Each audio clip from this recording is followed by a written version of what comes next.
right. Hello, everybody. How are you guys doing? All right.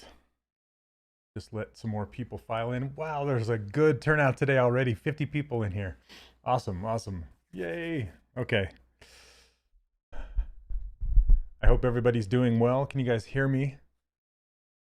I got this is my first ZBrush shirt I ever got. It's just the black and white, just a black shirt with the white logo with the ZBrush. When I first went to the first ZBrush Summit, that's what I got there. So, yeah, I'm hoping that we can make another ZBrush Summit this year, and I hope to see a lot of you there if it happens. So, hopefully it'll all be good. All right. Let's see. There is okay. I just wanted to preface this by saying this is a weird one. This is a strange one. I'm trying to make this into a challenge, but I'm like, how does this really work as a challenge, right? Because I've been wanting every single one of these trainings to fit within a weekly challenge, and so far so good, right? And all the ones after this are good challenges. In fact, the one after this one is the mini bust head course. So you already have that one. I just wanted that to become a weekly challenge. But before we get there, I wanted to talk about what you do after you've blocked out your character, because I feel like when I originally recorded the course, first of all, there wasn't Sculptris Pro, and there wasn't Remesh by Union. I'll be talking about that stuff. There was Dynamesh, and I taught Dynamesh, and I kind of taught it in a kind of quick fashion, right? And I kind of pushed through it, and then I realized that a lot of people didn't quite get it. They didn't quite understand what to do, what to combine together, like stitch together, what to leave separate. And so over the course of the years following that recording, I think it's been 3.5 years so far. Isn't that crazy? It's been open for that long. You know, you guys, I had no idea that this course would do what it has done. So I'm absolutely just happy that you're all here, and happy that it's been as successful as it has. So now with all of that experience in teaching you and watching everyone, I realized that you could use some more training, right? So that is what we're going to do today. And one more thing I just want to throw out there is, if you have a question, please put the word question in big bold. You can't bold it, but all caps, and then ask your question after that. And I'll try and answer the questions when we do breaks. This one doesn't have as many slides. This is more of a demo than going through the slides like last time. So I don't expect it to be crazy long again. These have been going for like 3 hours, so I hope it doesn't go that long. I can't promise anything, but I always get stuck at this stage. 95% of my projects die before detailing. Okay. Yeah, so this is still way before detailing, Matt. This is like preparing the base, right? This is how to finish creating your base mesh, because then you're going to use this base mesh to build the clothes, the armor, the accessories, all of that stuff off of this base. This is what a lot of people call a base mesh, but I do things a little bit differently. And like, that's why I didn't give my base meshes out for so long, and that's why I try and push you all into making your own, so then you can learn it, right? But what I do is I use these base meshes, or these blockouts, to create, I'll split them up more than you would think. So yeah, we're just going to get into it. Okay, you guys ready? All right. Hello, everyone. Just wanted to say one more hello and welcome. All right. So let's flip on over to, I think it's this one, right? Yeah. Okay. Oh, let me adjust this stuff. Hold on one second. It's weird when I'm in the corner and I don't need this other second logo. All right. Now, I need to, like, on my slide, I need to make a little place where my camera goes. Because if I put it up here, it's going to be like over this guy. So I'll just park myself down here and hopefully I won't get in the way. Okay. So we're going to start out just like we've been starting out. And I'm going to say, you know, have you ever? So like, have you ever blocked out a character and you're quite happy with the results? I hope you're happy with the results. Oh gosh, it would probably help if I was on the page. And then you're like, okay, I've blocked out my character. Now what? Now what do I do? How do I stitch it together? Like what do I do? And then you might be thinking like, how do I combine everything? Or should I combine everything? What should I leave together? What should I leave separate? You know, all that stuff. And then you might be wondering, well, should I use Dynamesh? Should I use Sculptris Pro? Should I Z-remesh it now? Or what? What should I do, right? And you might be wondering what all those weird words are. So if you're brand new to ZBrush, you're like, what is Dynamesh? What is Sculptris Pro? I don't know. What does that mean? And it can totally be confusing. ZBrush in itself can be confusing, right? And then you have the process on top of that is also confusing.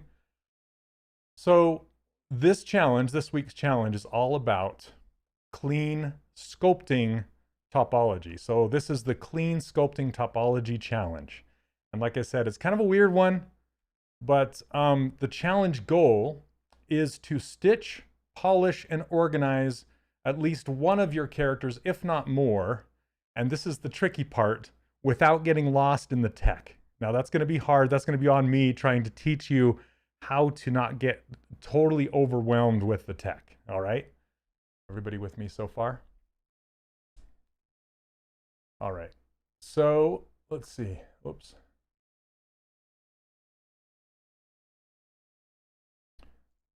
Okay.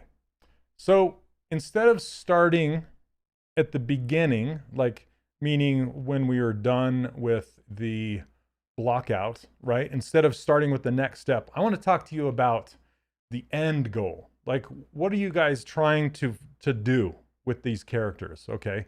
And I'm going to show you a bunch of examples of the end goal. And to me, in my opinion, the end goal should be a high resolution character where each and every one of your subtools has been subdivided. You guys should all know what subtools are by now. And each one of those subtools has at least dynamic subdivisions on it, and we're going to talk about that, or real subdivisions on it, and we're going to talk about that, okay? Every single piece. And they should all be a low resolution, as low as you can get, as low as you is comfortable with, okay? And that's either topology by hand or topology that you've automatically generated somehow or have built from scratch, okay? Just to be clear, and I'm going to talk about this as well, this is not in-game topology. This is sculpting clean topology, okay? So this is making your models manageable. This isn't about making them final. We're still early stages, so we don't need to think about making them final. But the final goal is to get a list of all of your subtools organized in nice folders and then subdivided, because then it's easy. That makes it easy to pose. It makes it really easy to pose your character that way. Okay, and here's an example. This is my cowboy that I've done, and off to the right you can see that he's all in folders, but every single subtool that he is made up of has at least one subdivision level on top of the object, okay? So yes, our character should be made of clean subdivided meshes. I just barely got done saying that. And then you might be wondering, well, what is clean topology? What does that even mean, right? Well, what it means is, it just means that the topology is evenly spaced and it's been subdivided. That's the cleanest mesh that you can get. And again, this is not an animation ready mesh. It could be, but your rigging department is going to hate you if you give them a Z-remeshed mesh, okay? So the cleanest, I'm just going to say it again, the cleanest possible mesh is a low resolution subdivided mesh. And you hit Control D to subdivide inside of ZBrush. Okay. Now this is an example of different subdivision levels. And you can start with a cube if you want to see it and how subdivisions work. Okay. Because I think a lot of people are confused on how this works. And this is kind of the, it's the Catmull-Clark subdivisions that came from Pixar, Ed Catmull. I'm trying to remember Clark, who the first name is from Clark, but Catmull-Clark, it's been around since the early, I even think the late 70s, early 80s, from Pixar. Interesting little story, little side story is Ed Catmull. He is one of the founders of Pixar. And he has a great book that I encourage you all to read. But he went to the University of Utah when he first started getting into CG. And he essentially programmed and developed 3D. And he created this thing called Catmull-Clark subdivisions. And essentially what happens when you subdivide is, the reason I color coded this so you can see it, each polygon will get divided by 4. Okay, you can see this pink polygon. It gets divided by 4, and then it gets relaxed. So it will relax between every corner vertice, that's the dots on the corners, as you subdivide it. And then these will be subdivided again. The next level, you can see there's 4 more right here. So this quad right here just got split into 4 more, and then 4 more. And 4 more. So when you're looking at your point count inside of ZBrush on the top left, just know that whatever number that is, if you subdivide it again, you can pretty much count on it being divided by 4 or multiplied by 4. Okay, every time you subdivide, it's going to times that number by 4. That's how it can get really high really fast, okay, as you're subdividing. So this is the cleanest mesh you can get.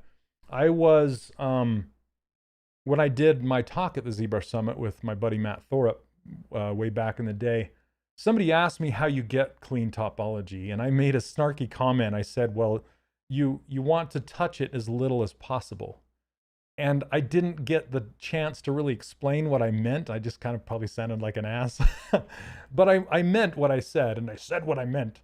And I really meant... you don't want to touch it very much. I mean, you have to touch it because you're sculpting the character, right? But what I mean by touch it very little is after you're all done sculpting, you want to remesh it. And I'm going to show you how to do that. And then you can smooth it, and then you want to leave it alone. You don't want to get in there with your sculpting brushes, because what's going to happen is it's going to cause warbles, like undulations in the surface, and your model will no longer be clean. Okay, so that's what we're talking about. All right, and you'll also want to save the real subdivisions until the very, very end. That's where we're talking about the end goal.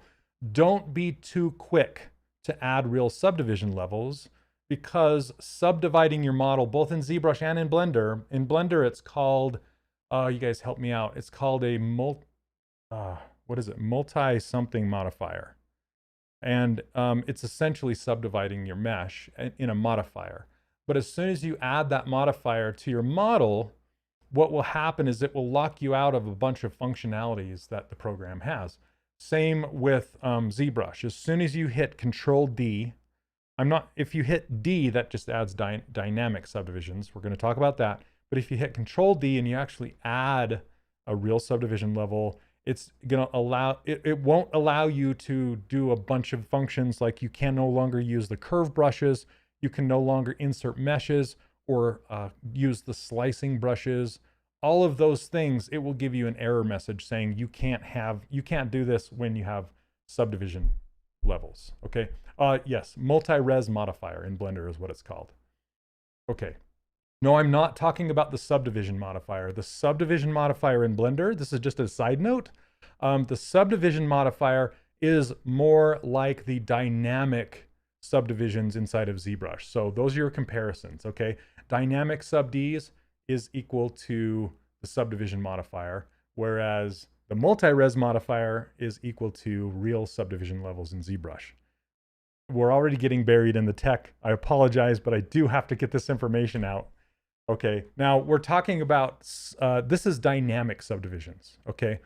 This is when, I didn't put a hotkey on here, but this is when you just hit D on your keyboard. And what happens is, or it's like hitting 3 on your keyboard in Maya. It's basically a preview of what your subdivisions are going to look like, okay? And you'll notice it has these little orange dots. It kind of looks like Sputnik, right? These little orange dots, those orange dots represent where the original points were on the original object. So if you ever see these, that just means your mesh is very, very low, so low that it wants to represent where the original was. And the reason why they're there is because if you grab, say, like a move brush or something like that, you can't go in here and move this around just by grabbing the surface of it. You actually have to grab these little orange points, because what's really going on under the hood is you're modifying or moving the points on this object, and this is the end result. So essentially it's going to give you a preview of 3 subdivision levels on top of whatever object you have, okay? And the benefit of that, I love dynamic subdivisions. If you've ever watched my Pixelogic live streams, I absolutely love them. It doesn't lock you out of all the functions. You can still insert multi-meshes, you can still use your curve brushes, all of that stuff is still available to you, but you can preview it and see your model as smoothed. It's nice, okay? And you can also add thickness, and we're gonna get into adding thickness in the clothing challenge in a couple more weeks, okay? Okay, so once again, our ultimate goal as character modelers is to make all of our mesh parts be a low resolution version of that part, clean and organized and subdivided, okay? So I just use this Ant-Man kind of, and it doesn't matter if it's organic or hard surface, whatever, the subdivided is going to give you the cleanest mesh possible, okay? So before we move on, are there any questions about that so far? Good time to take a little drink.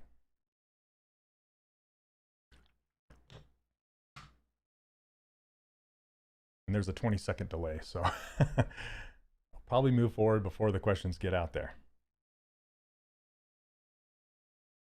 Okay.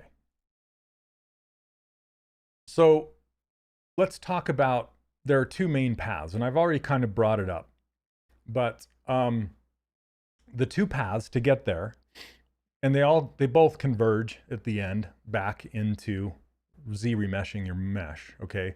But in order to get there, the first path is dynameshing our parts together.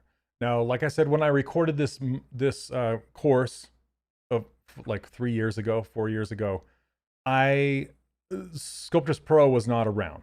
So I use Dynamesh, and I teach that in the course. So you can go watch that, and I talk about how to Dynamesh all your parts together.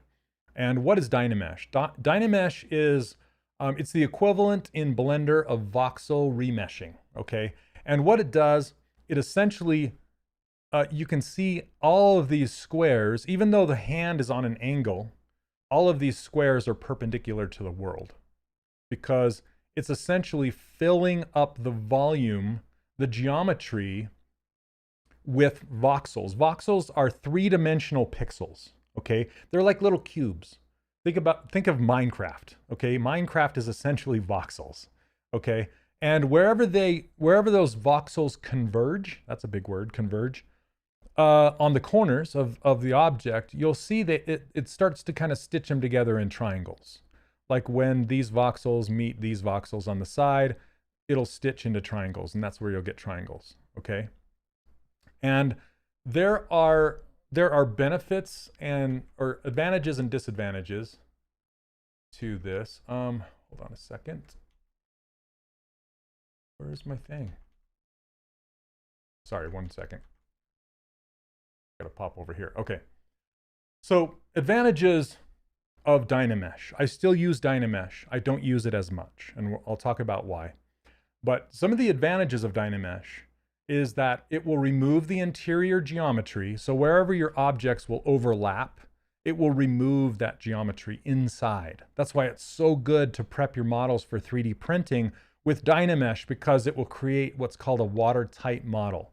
Okay, that's where it will close all the holes and get rid of all the interior geometry so there's not a mess for the printer to handle. Okay, and it will auto close your holes. So if you, so say I clip this wrist off just like this, Dynamesh will fill this in and close those holes. So it'll make a watertight mesh. Fantastic, love it for that. And again, it can be used with all poly tools. So you can cut this and slice this and still add more objects. And it's kind of like, the reason it's called Dynamesh, because it's sort of dynamic. It's not real-time dynamic, but it's dynamic in that if you were to pull out some of the surface, it'll start to stretch, but then you can re-Dynamesh and it will rebuild your that section and re-voxelize it. So it'll fill that area with voxels and it'll look clean again. Okay, and when it first came out, it was the coolest thing ever, because then you were not limited. You can just keep going with it, right? But the problem is it rebuilds your entire mesh. Every single time it rebuilds it. So it'll basically fill your whole model, whether you want to or not. It'll fill it with the same density as you see on your hand. It'll be the same density as like on your character's chest. And maybe you don't need that much density in other areas of your character. Or say if you need enough density to have little eyebrows or little eyelashes or something, you typically don't want to combine that stuff. We'll get into that later. But if you did, you would need enough resolution to have those eyebrows stay put and not disappear. But that same resolution would carry throughout your entire object. And it will tend to bog down your machine. And when you Dynamesh at that density, all of a sudden your smoothing will get very, very slow. So if you try to smooth this stuff out, it'll take a long time. So you have to go pick a brush that's called Smooth Stronger. It's like this special hidden brush in this folder you might have seen me grab before. But it becomes very, very slow because the smoothing is averaged across all of the points that make up this geometry. And another disadvantage of Dynamesh is you can kind of see it. I didn't do a good job of displaying it, but you can kind of see this webbing start to happen in between these fingers. If you have your objects too close, Dynamesh will start to bridge across between those objects. And it will also destroy your creases. If you have creases or edges and you remesh again, it will... my watch thinks I'm talking to it. I'm gonna put it over here. Okay, but it will destroy your creases if they're on a diagonal angle. Okay, like it will, because it will revoxel those areas and it will kind of crumple it. It will. I don't know how to explain what it does, but it won't keep it. Okay. So, and then another disadvantage is it will get rid of your poly groups, like so. It will, when you Dynamesh, it just kind of rebuilds the whole mesh. So let's talk about the next one. And I kind of accidentally found a new way, and now I'm super happy with it. And you guys have seen me use it if you watch the Pixelogic live streams. And that new way is called Remesh by Union. And this remesh by union is fantastic. I love it, love it, love it. And the reason why is because it will stitch all of your objects together. Okay, that's checkbox 1. Checkbox 2 is it will get rid of all the interior geometry. Checkbox 2, awesome. Okay, what won't it do? It won't get rid of polygroups. Awesome, right? And it won't rebuild your entire mesh. The only areas of your mesh that it will affect are where your objects cross each other. Okay, it'll just change right there. So what does that mean? That means it's super powerful, because what that means is you can keep your objects separated for longer. It's really good to keep your objects separate from each other so you can work with them longer. And so if your art director comes over and goes, I think those ears are too big, or they're too low, or they're too high, or they're too whatever. Now you got to change them. And if they're stitched in there, all of a sudden you have to mess with all the geometry all around those ears. If they're not stitched in there, you can just grab them and move them up or back or scale them or whatever you want to do with them until you get greenlit and, you know, the A-OK from the art director. Okay. And when you finally need to stitch those together, then all of a sudden you can just say remesh by union, and it will not rebuild your entire mesh. It will only stitch around that ear. So you can maintain those creases, and it's really nice. Now, one thing to note that I didn't put in here that I just barely thought of is sometimes it will stitch your mouths together. So you need to be careful when stitching, because anywhere you have crossing geometry, it will stitch those areas together, just like Dynamesh. Now, Dynamesh is a little less forgiving because it will actually bridge those gaps and close them off, okay? Whereas remesh by union, you can still leave a small little gap, like between your lips, or if you're trying to, we're going to talk about this later, is if you don't want to stitch your arm to your body, if it's too far down, then you need to raise it up and then just run that stitch and then put it back down. It's super, super nice, and it won't rebuild your entire mesh. So let's see, should you shoot for each element to have the same subdivision level? No, you don't, Edwin. That's a great question. You don't. All you need is to have enough subdivision levels in there to make that specific subtool, that specific mesh, to look clean. Okay, so like, for example, in one subdivision or in one subtool, if you had like just a cube, you would have to subdivide that probably a lot more times, like subdivision level 8 or something, right? Before it gets to the level you want. Whereas if you were just subdividing a body and it was dense like this, you wouldn't have to subdivide it as much, maybe 2 or 3 times before it would get to the level that you need it to be. So I hope that makes sense. Okay, I do wish remesh by union would respect masking. Yeah, I don't know how it would, honestly, because it's just an overall thing, you know. I don't know, but yeah, that would be nice if it could. So, and then we're going to talk about using dynamic topology after we remesh it by union. And what is dynamic topology? Well, before I talk about that, I want to talk about the equivalence in Blender if you're using Blender. There's this add-on in Blender that comes with Blender called Bool Tool. And it will do this same type of thing. It will stitch your objects together without rebuilding the entire mesh. It's really nice. So if you're overusing Blender and you want to stitch your objects, you have to turn the modifier on. Just look for Bool Tool. You turn it on, and then you can use it that way. George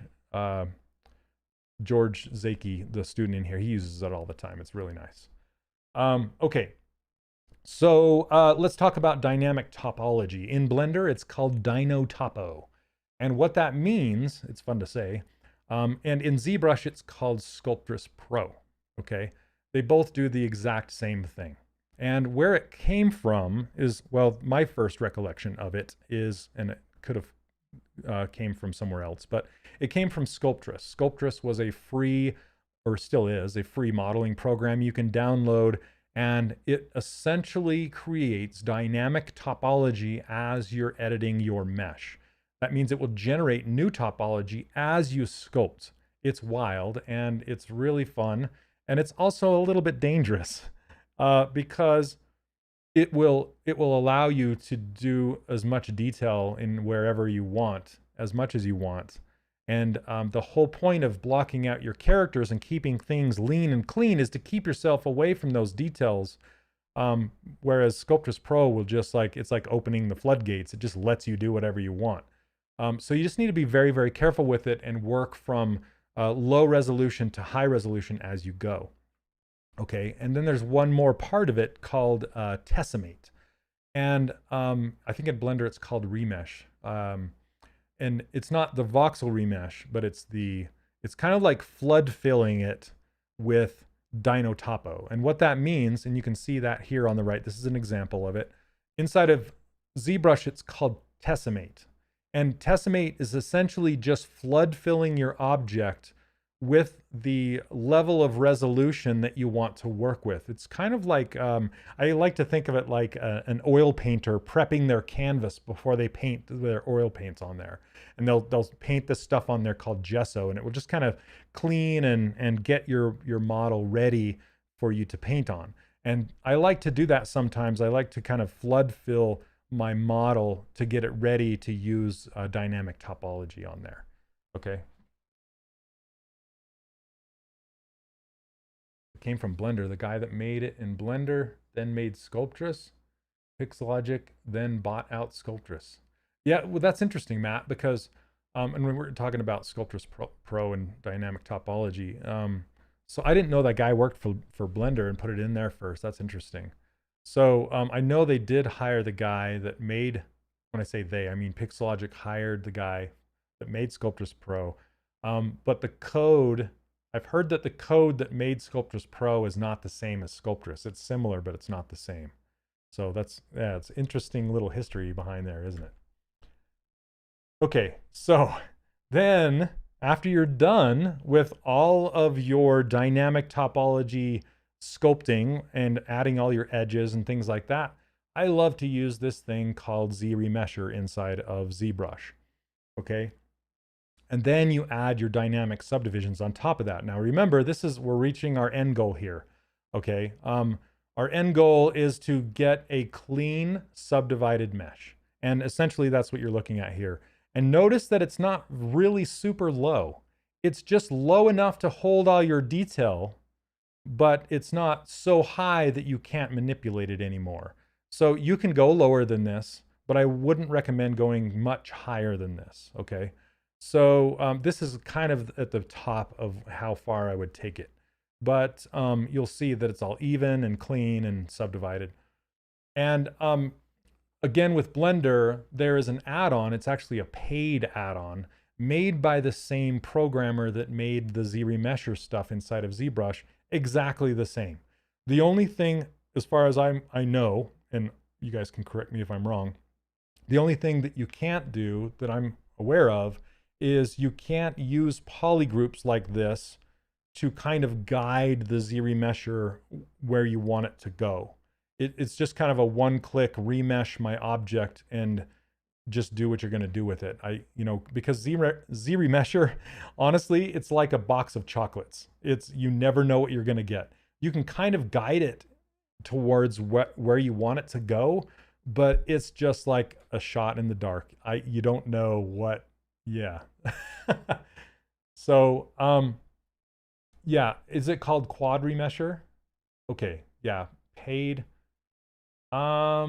If you can find that add-on for Blender, feel free to post it in the chat. Maybe if you could, Neil. You can use Vertex Paint with Quad Remesher, but the results are a lot worse. However, it allows adaptive topology, which is the equivalent of Z-Remeshers. Okay, thanks, Lucky. Okay, so they're very, very similar. I tend to get better results when I use it in ZBrush than I do just because I know how to use it a little bit more, and that's what I'm going to be showing you how to use today. Okay, but before we get into all of this, we need to talk about planning, okay? Oh, you can actually do that by assigning a material to each part. Okay, so George just said that you can use materials to guide the Z-Remesher rather than polygroups. So that's interesting. Okay, thanks for that, George.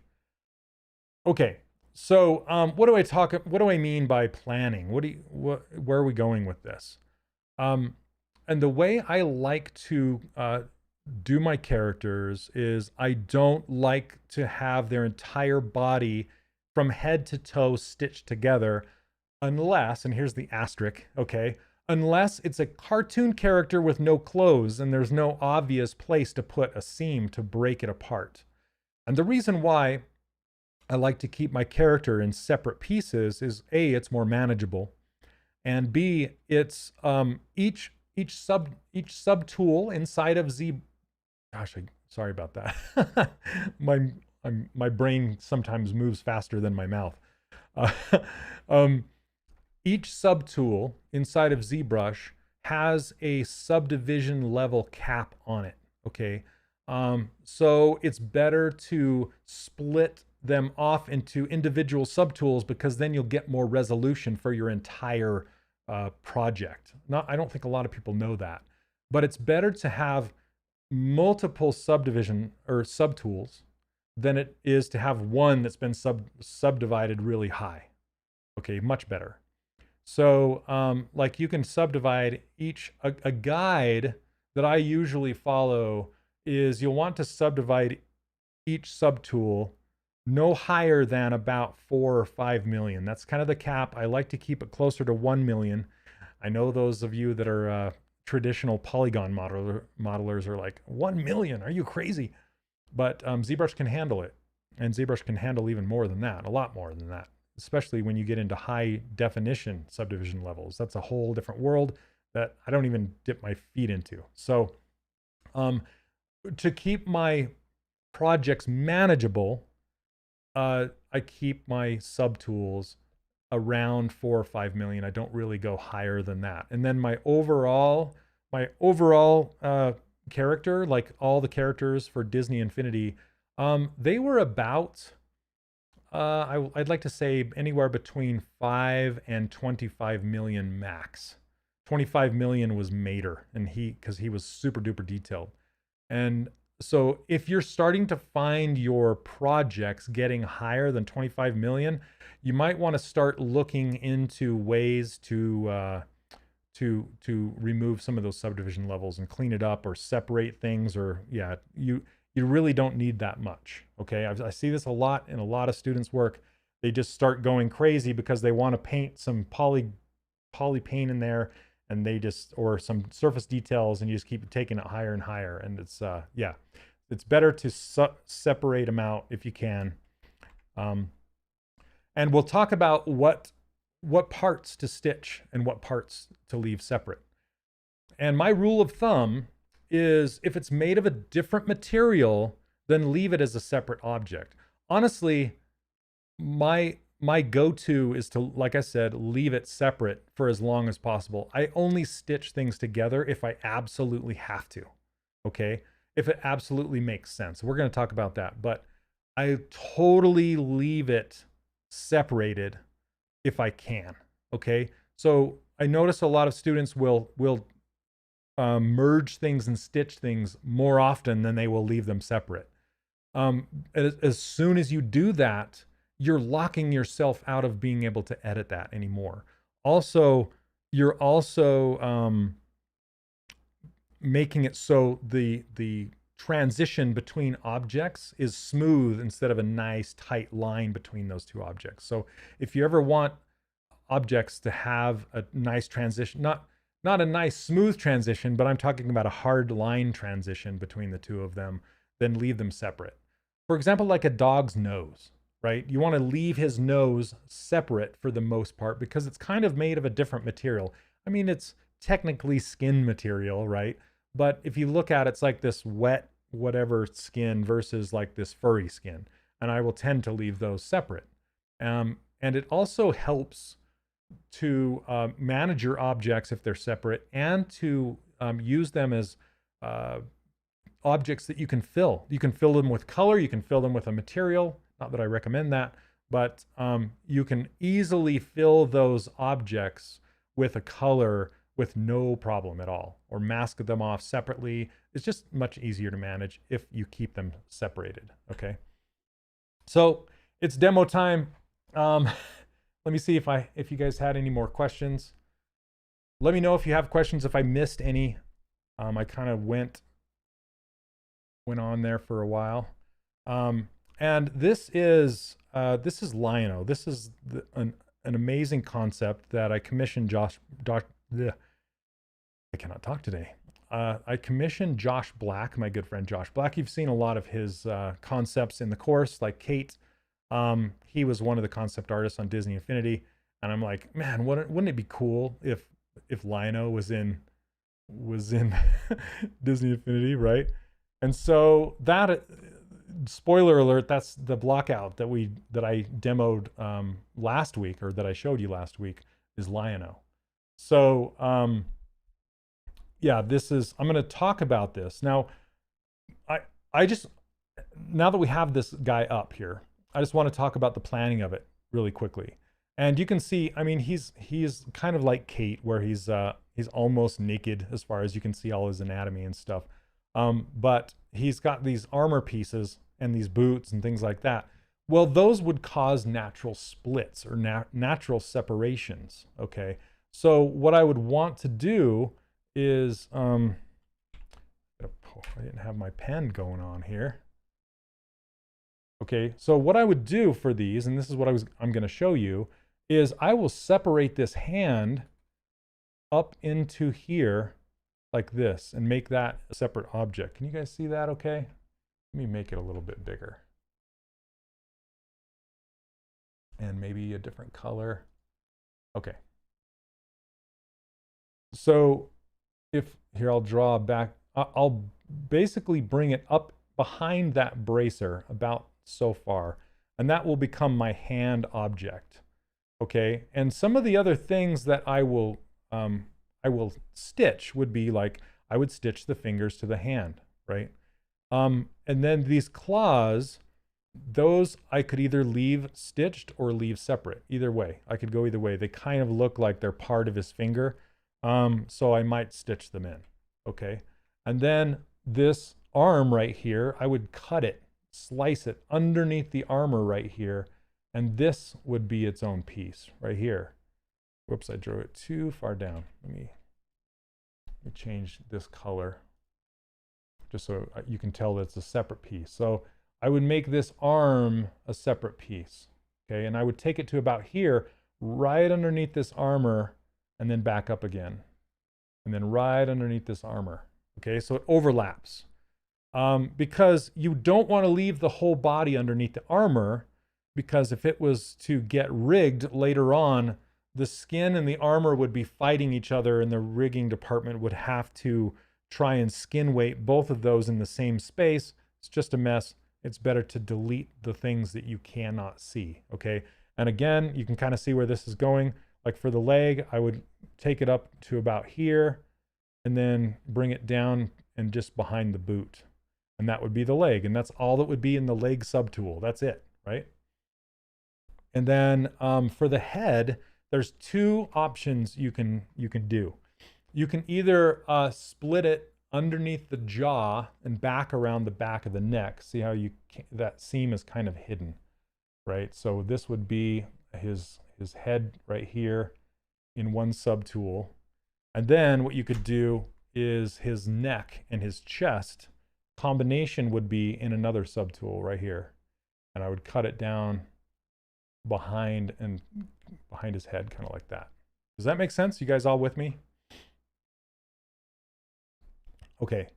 And then you want to duplicate your whole body that you just blocked out several times through the process, because you're going to be extracting your armor, your boots, all of this stuff off of that body, okay?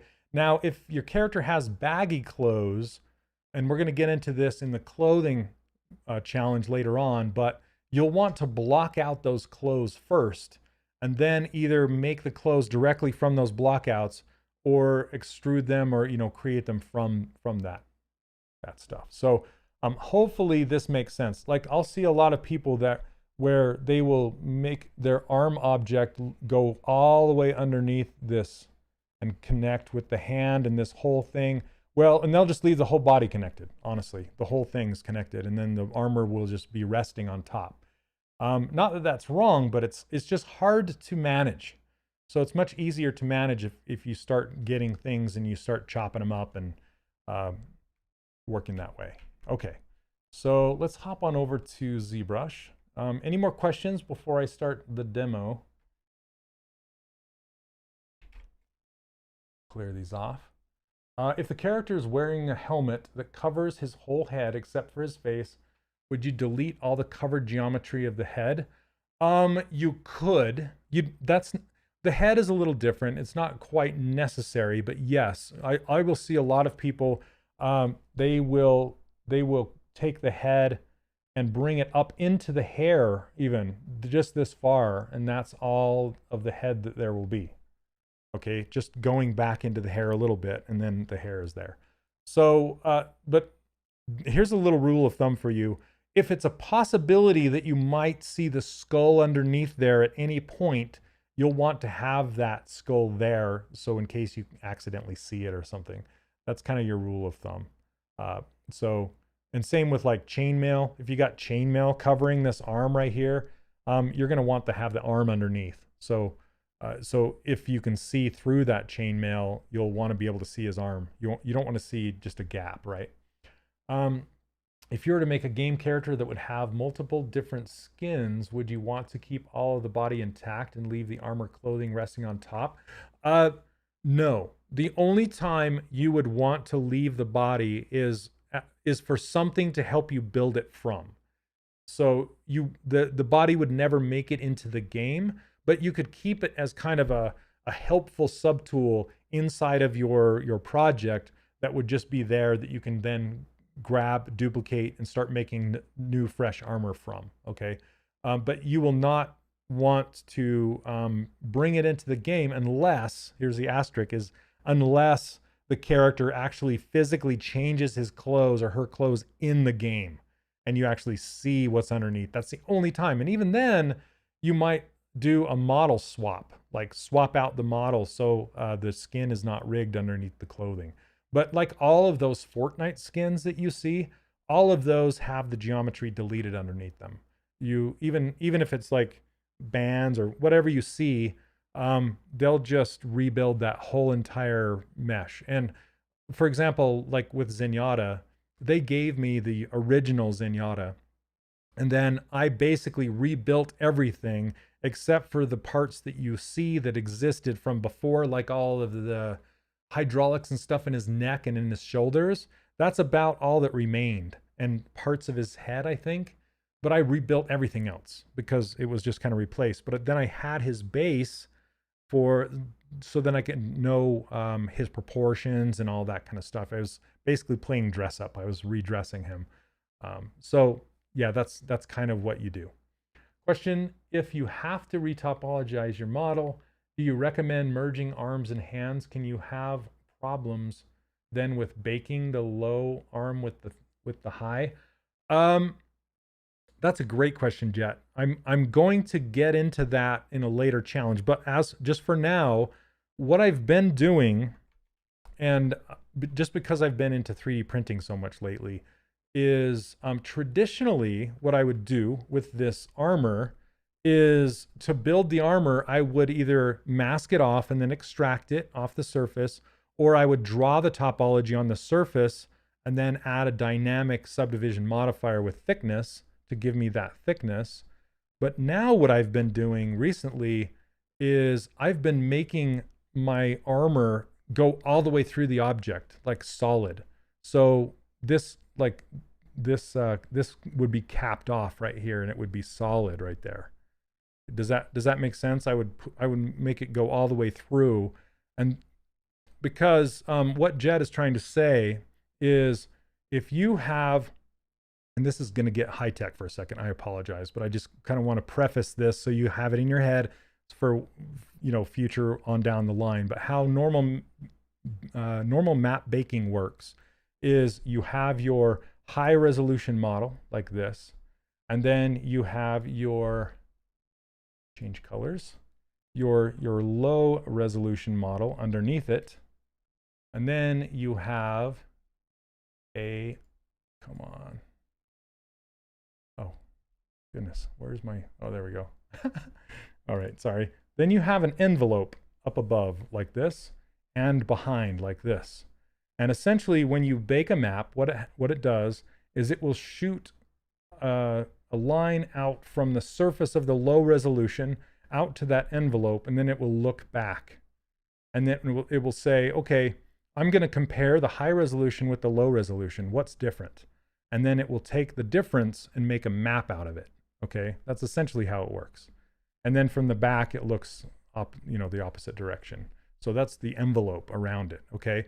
Now, what Jet was saying was, what if you had an extra bit of armor on the top, or just sitting in here, this high resolution bit, Well, as the arrows, like the envelope arrows, shoot down and look at that, they're going to see multiple surfaces. And they're going to be like, well, which surface do I look at? Which one do I project? And sometimes it'll just make a hole in your normal maps, right? Because it doesn't know.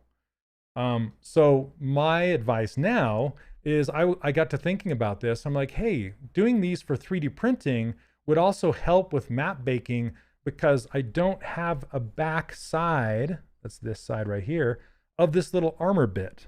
Because what's going to happen is I'm going to make this armor and take it all the way through to the other side.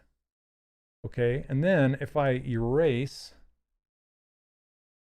this, so if this is deleted, oh, I just erased the whole line.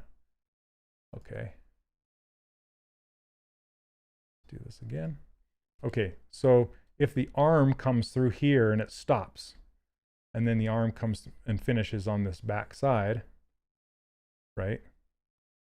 If you can imagine with me, this is my most terrible drawing ever, and it's kind of behind my video.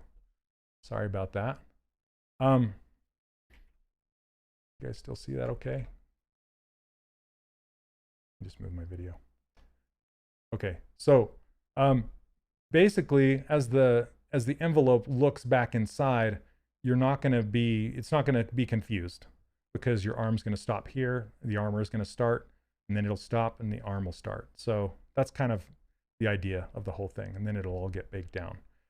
When you do your low resolution retopology, you will want to stitch. That's when you will want to stitch those together.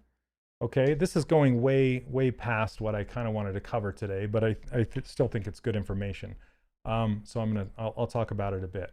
But when you're doing low resolution, you basically want to bring it down like this and stitch this in. Stitch this in if it breaks the silhouette, right? And then stitch this in, and then when you bake it, even if the high resolution of all these parts are in separate subtools, you can bake it to a single low polygon mesh, and it will all be baked and it will all be nice. Okay? Okay, let's see. So you separate it into sections after Z remeshing, but prior to posing. Do I have that right? Sections don't make it more difficult to pose. Karen, they do not, honestly. What makes things easiest to pose, it's because when you go to pose inside of ZBrush, if you use Transpose Master, what it will do is it will take the lowest resolution version of all of your subtools, combine them together in one combined master, okay? And that's what you pose. And when you're all done posing that, so it is all together, when you're all done posing that, then you go back up to your high resolution, it transfers all of your movements up to your high resolution, and then it's good to go. So to me, in my opinion, I don't think it's as difficult to do, because if you look at here, let me just go back to here. If you look at my Ant-Man example, and I can actually pull him up. Okay, it's kind of hard to see, but if you look at this Ant-Man, this is his high resolution, and it's not his low resolution. It's all of these colors are separate subtools. Well, they're not sorry. All of these separate pieces are separate subtools, but all the colors, they could be different polygroups. So that's not necessarily true. I could do an auto group on him to auto group all of his islands, and then you'll be able to see. But what I did before I made this image is I merged all of his parts together so you could see all the polygroups together. But I posed him like this with all of those separated pieces like that. If I were to combine all those, it would kind of be a pain, and it would cause a lot more stretching than I would want. And then I couldn't edit it as easily, because it would be, so traditional modeling would be, say take this wrist thing, for example, right? I would, get my pen out again. Basically, you could start with this panel right here, and then you would extrude these pieces off of the surface of that panel, and then they would be stuck to it, right? They would be stuck. You couldn't move them. And if your art director came along and said, can you change those? You can change them, it's okay, but it's much easier if they're separate, right? You would retopologize them together in one piece at the end to bake it, but as he's just sitting there as just a model like this, it's much easier to keep them separate. I want to say, oh, just trust me, but just trust me. It's much easier to keep them separate. Okay. Did I miss any questions? Hey, you'd split for 3D printing will always differ from how you'd split for animation, right? Not necessarily. In the end, yes, Creative Ape. Yeah, in the end, you would go through, like if I was going to 3D print this guy, I would have to go through and re-engineer him with keys. Now, splitting him for keying is a whole different thing than splitting him for file management. Okay, so file management is completely different than getting him. But with that in mind, if you're going to be splitting him for keys, it will already either A, be naturally split where you want to split it because you're already kind of taking care of it where the natural seams are happening. It's just going to be there already, or you can pre-plan for it while you're thinking about it. But either way, both of those things serve the same purpose. You can still bake maps off of it. You can still print it, right? Just the difference where those paths split is engineering for keying and engineering for low resolution map baking. Okay, those are the two where it splits. Okay, so are we good? Are we good to go? Any other questions before we hop over to ZBrush?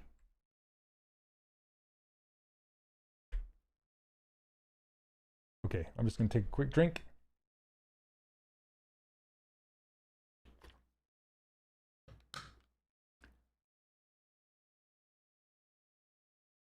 I'm just going to read through these questions.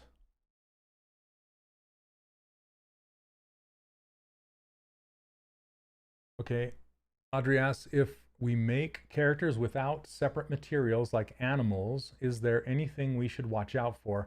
I get stuck on how to blend things nicely like the fur tufts. Yeah, okay, so it's the perfect segue into the next segment. Okay, let me move my thing down here because our good friend and student George has graciously sent me his kangaroo blockout. Now he did this kangaroo blockout inside of Blender, and this is exactly the type of character that you're talking about. Okay. Yeah. So thanks for the question, Audrey. Okay, so this one has a whole bunch of possible problems that you may be thinking about when it comes to what do I stitch, what do I leave separate, what do I do with this guy, right? How do I stitch it? So I'm going to go through and I'm going to show you how to stitch this guy together. Okay, now in Blender, it's almost easier. It's kind of opposite of ZBrush.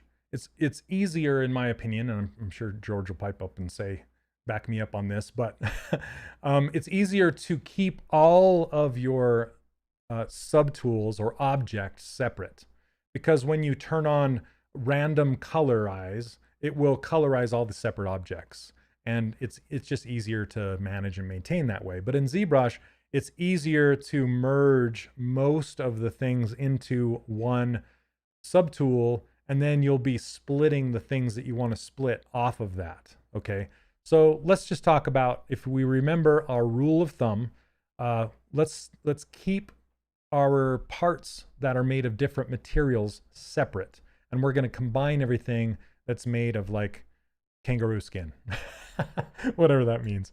Okay, so so we have our eyes. Okay, let's move all of these to either the top or the bottom. Let's move them to the bottom. So I'm going to grab these eyes and just kind of move them all the way down to the bottom of the list and drop it and let go. Okay. There's no, I think there is a merge in Blender, but anyway, I don't know enough about it to okay. So now I'm going to grab the nose. and bring it all the way down. And you don't have to go and name everything yet because you're going to be combining. And every time you combine, you're going to lose your names and that kind of stuff. So lucky, no Ngons in ZBrush. You're right. Okay. So I've moved the eyes, the nose. Here, let's put the eyebrows above the eyes. I just kind of, when I organize my things over in my subtool list, I'm weird, but I kind of like to organize from the top down. So like the highest thing in the scene should be the thing at the top of my list, which are my ears, right? So if I grab these ears and put them at the top, and then the next thing down is the head, which it already is. And the next thing down is the snout. And then the chin. Let's see this chin. Where's that? Okay, it's big, clear down here. Let's move it up right underneath that. And then the neck is good. And then probably the body. Okay, I'm going to be merging these together, so I don't care too much. See right there. And then we can do it's just kind of like, what are you saying? I mean, I don't merge everything. Everything is separate. It's easier this way, like you said. Oh yeah, yeah. Not that it doesn't exist in Blender. It's just that it's easier to leave them as separate objects in Blender. That's true. Okay. So now basically what I can do is I can start merging these together. Like I'm going to merge the neck with the body with the tail. And what I usually like to do is just stack them over here. So we have the neck and then the body. Sometimes when you click on these subtools, it will hide. See this little eyeball? It'll hide and show. And so if you have that current subtool selected and you have the eyeball turned off, you can still see it because it's still selected. But if I select the one underneath it, it's going to hide and go away, and it could be frustrating for you. So just look back here and say, oh, I accidentally turned that off, and then just turn it back on. That's it's something they added recently. I'm not a huge fan of, but anyway. Okay, let's find that tail. There it is. Move it up right underneath the body. So we have the neck, the body, the tail. So let's merge these first, okay? Now, you'll always want to save before you start doing this because this is an undoable action. Merging stuff is undoable. But you can still, it's not the end of the world because you can still separate those parts back apart from each other, but it is an undoable action. You have to just separate them differently, okay? So I'm just going to do a save as and just save this as, here, let's go back over to, I'm going to make a new folder. Name it ZTLs. Okay. George Kangaroo 01. Okay. There we go. So let's merge these parts together. And basically I have it in my the 3D Character Workshop menu. If you pop it up, you can see merge down right here. But it's basically just right here in the subtool list. Okay, and then it'll give you this. Are you sure you want to do this? And I can click on this always okay, but it's kind of dangerous to do that. So I just hit okay. And then I'll do it again. I want to make sure that where I want to merge down to is the tail. Yes, okay. So let's merge that down right there. Okay. And these will all, if you don't have any colors or materials filling these objects, you can tell when they're merged because they'll all become lighter or whatever color you have. Everything else will be darker, okay? So I can merge those things together. And then let's merge it with this, this head piece, actually. Okay, it's right here. Let's move it down and merge this down. Okay, and then we can solo this to see what it looks like. It's going to look pretty funny. Like to live dangerously, James. Okay, so this is what we have so far. You can see these meshes overlapping. And then it comes to, we have to start thinking about the face. Okay, and these pieces here. And what I like to do is I like to keep them separated as long as possible. I think what I'm going to do is merge the chin in.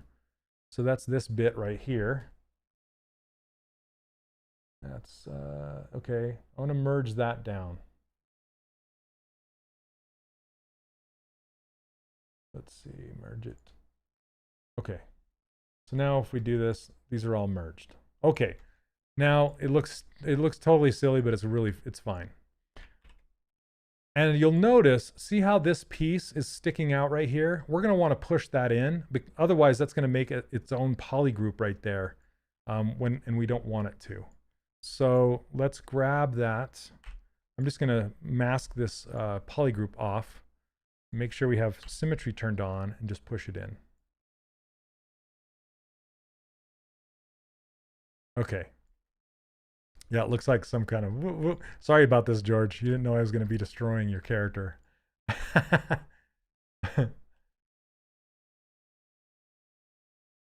Okay.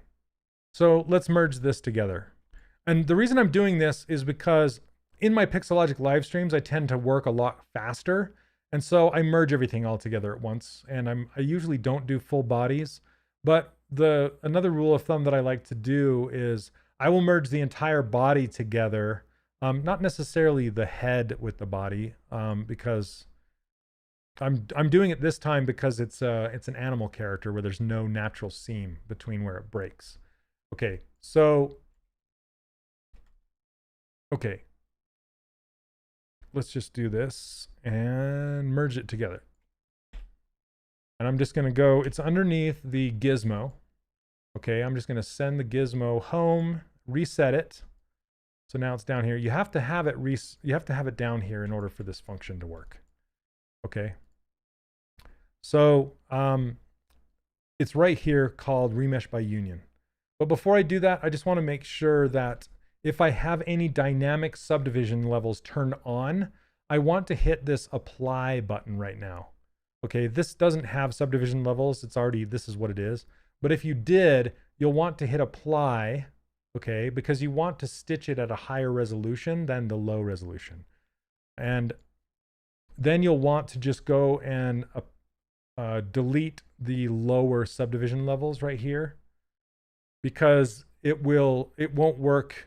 Remember when I said as soon as you add subdivision levels, it'll lock you out of certain functionalities? Well, this is one of them. Okay, so you just delete the lower, and then you'll have a mesh that looks something like this. Okay, so now we can go into this gear, click on remesh by union, and it's going to stitch all of our pieces together. Okay, you can see the stitching happen. It looks really nice. See, it didn't rebuild our mesh. It just stitched them all together. And it also deleted the interior geometry. You'll notice it has this little kind of extra polygroup down in the mouth, and that's okay. I just look for the little teeny tiny islands. But this island might help us, actually. So now when we're done, we have to look for that gear again. It gets hidden. It's this little orange gear. See how it's really hidden there? Click on that and say accept. Okay. And then I'm going to hit X to turn symmetry back on. And now we have this guy all stitched together.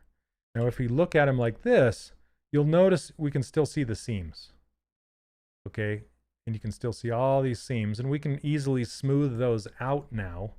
But before we do, we want to switch over to dynamic topology mode, which is Sculptress Pro mode. Okay. Let's see. Folders are a great feature for merging things. Oh yeah, you're totally right, James. Yep, it's good. But I think is there a merge? There's not, I'm trying to think, is there a merge functionality of folders, or are you just trying to keep them together? Okay. Anyway, this is where I'm going to show you Tessimate. Okay. If I wanted to fill, here, let me duplicate this just to show you. Duplicate this subtool. Okay, I'm just going to show you Tessimate really quick. So if you go under Geometry, Tessimate. Tessimate's a really great way to get, like I said, to kind of flood fill your entire model. It's almost like Dynameshing without Dynameshing. right? You're flood filling your entire model so you can get a nice even flow across here. But if you didn't want to do that, and I'm going to go back, that's why I duplicated it, because if you didn't want to do that, you don't have to, but sometimes you do. So this is how you do it. You can just start rolling this slider underneath Tessimate. You don't have to push the Tessimate button. As soon as you start rolling this slider and letting go, it will cache the mesh into your clipboard or whatever, into your Tessimate clipboard, and it will remember where it was before you started to roll this around. So you can go less or you can go more, and see, you can get really detailed really quickly, and this is too much in my opinion. So I want to roll it back and just kind of get a nice even, not too crazy. You want it high enough that it's going to keep your details, but low enough to be kind of clean. All right, and not have to be slow when you try and smooth it. Okay, so now just by doing that, that will start to get rid of our seams a little bit. Not too much, just a little bit, okay? You can start to see that. So now what we can do is turn on Sculptris Pro. Now Sculptris Pro, it lives right up here, and you'll see that it's grayed out because not all brushes work with Sculptris Pro, particularly the Move brush. So what I'll do is I'll just click on something like this inflate brush right next to it. And then you can see that it's no longer grayed out. You can click on it, and now we're in Sculptris Pro mode. But you'll notice that if I start to smooth this out, it will start to change the surface. This is the dynamic topology, Dyno Topo, that I was talking about, okay? But right now, by default, it's tied to the brush size. I believe it's also tied to the brush size by default in Blender as well. And I'm not a huge fan of that at all. I like to have a consistent, dynamically subdivided size throughout my entire mesh, regardless of my brush size. That's the way I like to work. So how you detach that, well, let me just show you really quick. So if I make my brush really small and I smooth it, you'll see it gets really dense. Or even smaller, really dense, okay? So if I wanted to do a large overall smooth to this, all of a sudden it's going to do that, right? I don't want that. I want it to be a consistent size. Okay, so what I can do is I can go up to stroke, down to Sculptris Pro, and then turn off adaptive size right there. Okay, as soon as you do that, now all of a sudden it's the size of those triangles are tied to the size of your world. Okay, so this button, now the slider right here is, it's already set to 1. And if I hit smooth now, this is actually the size that is 1. Okay, so we're going to drag this down and try it again. Okay, that's better. And we want to get the same size as our Tessimate. So if we look over here, it says 0.1. Okay, we can even type 0.1. And then if we type 0.1, these are tied together. Okay, now if I go to smooth it, you'll see the it'll make a few more triangles, but it's the same size that you filled it with. But now I can smooth it. Let's crank this intensity up. And so I can smooth it and relax it and start to get rid of that seam between the body and the tail. See that? It's really easy. It's kind of fun. I love Sculptris Pro, I really do. And now it doesn't matter how big or how small my brush is, and you'll also notice that it keeps the polygroups, which is key, okay? But no matter how small or large my brush is, it's still gonna keep the consistent triangles that it's trying to add, okay? And if you start to see, this is one thing that does kind of drive me crazy about ZBrush, is it will display your edges as hard edges all the time, no matter what. It doesn't have a smooth edge type of display. Like Blender, you can turn on show smooth edges and it will hide all these things. It's good because then you can see what your real surface looks like, not some arbitrary smoothed version of it. But at the same time, it's kind of annoying and it makes you want to increase your detail higher than it needs to be, right? And then as I smooth, sometimes you'll notice, see, sometimes it will create these little weird things. little weird triangles or holes maybe sometime. And what you can do is just like either smooth over it, and sometimes it gets worse, sometimes it gets better. But if it happens on this side, then you can mirror it first. So you might have seen me like just smooth it out of existence. That worked. But say you couldn't. Say it was a hole that you couldn't smooth out of existence, and it's on the left side. And remember, you can only mirror from the left to the right, screen left to screen right. So what we need to do is get this side to be that side by going and opening this menu, clicking mirror, and then we can do a mirror and weld, and then it'll fix it. Okay, you should do that often anyway. See, make sure local symmetry is turned off. Otherwise, it will mirror around itself instead of the world. Okay. Question. I think I have missed it, but comparing to the Mitch head bust, why did you tessimate the model instead of just tessimate the seam areas? I'm going to show you that, James. That's coming up next. Okay. That's completely up to you and your preference whether you want to flood fill the model with tessimate. Okay. Just think of the word tessimate as being flood fill. Okay. It does dynamic topology as well as Sculptris Pro doing dynamic topology. They're one and the same, but tessimate is flood fill. Okay. Just think of tessimate as flood fill. So by adjusting that slider underneath tessimate, that fills your entire object. Do you need to do it? Not necessarily. But if your model has inconsistent densities across everything, then you might want to flood fill it with tessimate. Okay, does that make sense? Okay. Then you can just, you can continue smoothing things out, blah, blah, blah, doing whatever you want. Okay.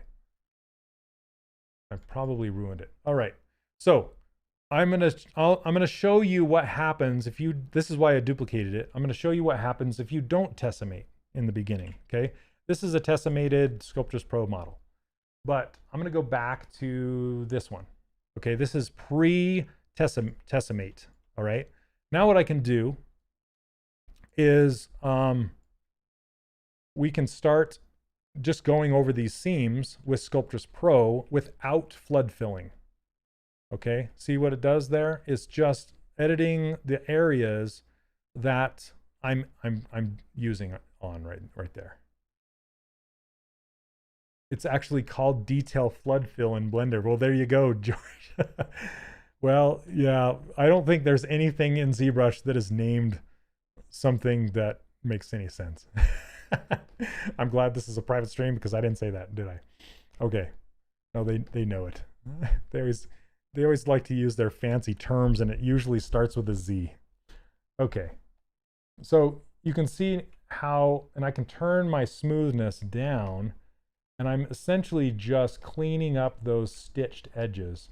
And I can kind of sort of, it's not really flood fill, but I can fill the areas that I want to add density to by holding down Shift to smooth, but turning my Z intensity way down so it's not actually smoothing much. And then just going over the areas that I want to be more dense, like the areas for the face, for example, right? Because I want to add some more, like if I want to add some creases or something on this head, okay, I can do that. So, and essentially you can do it by hand manually if you want to do that. That's totally fine. It's just tessimate is a little bit quicker and a little more consistent, right? If you want to do that. Does that make sense, James? Okay, similar result. Similar result. Just it's more whether you want to do it in if you want to flood fill it or just do it in whatever areas you manually touch. Okay.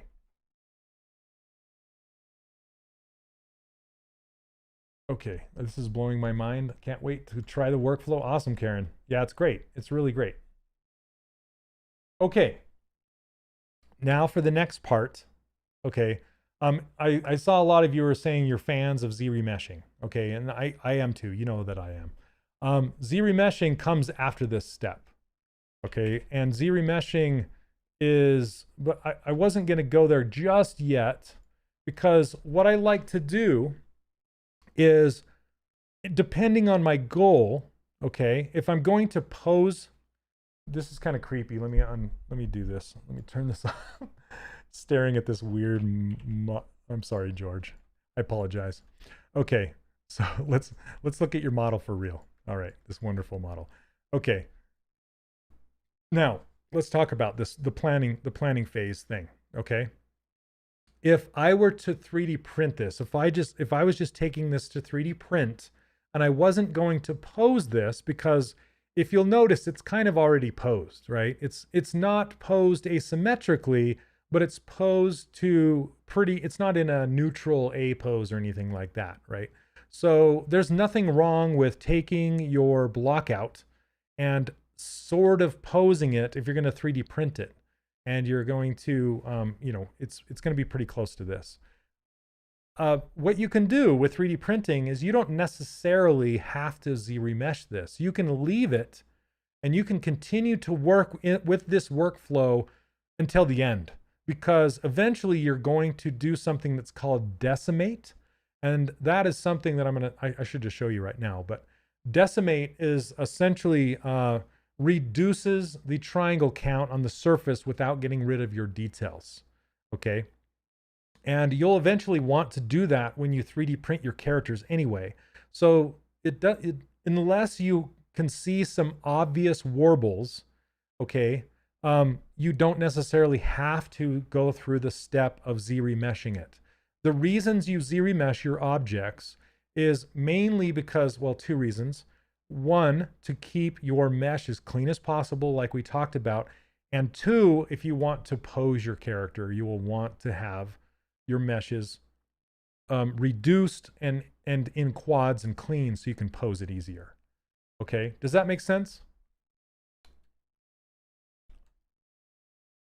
Let's see. What about Z-remesh low res divide, project all from the high res without the testimation? Yeah, you can do that comes later, but that's if you have like a bunch of detail and stuff. But let me just show you decimate really quick. Okay, let's say we had, go back to this goofy guy. Okay, let's just say we had some detail in here, a little bit of detail, and as we work, we can move this subdivide size down a little bit. Actually, I'm going to move it all the way to the bottom and see what we get. Okay, so I'm using the Damien standard, which is on my user interface. It's called the detail brush. Okay, and this detail brush, we can just cut kind of maybe the little chest ring in here. I would most likely keep this portion separate and floating on the surface, but just say this is one way you can cut some detail in. And I'm just showing you this to show you the decimate. And remember, if you're going to be doing something like this, you want to save it until the very end, your details, okay? Just you'll know when. It's like this, it's this gut thing, okay? And you can kind of see these little polygons right here. You see those?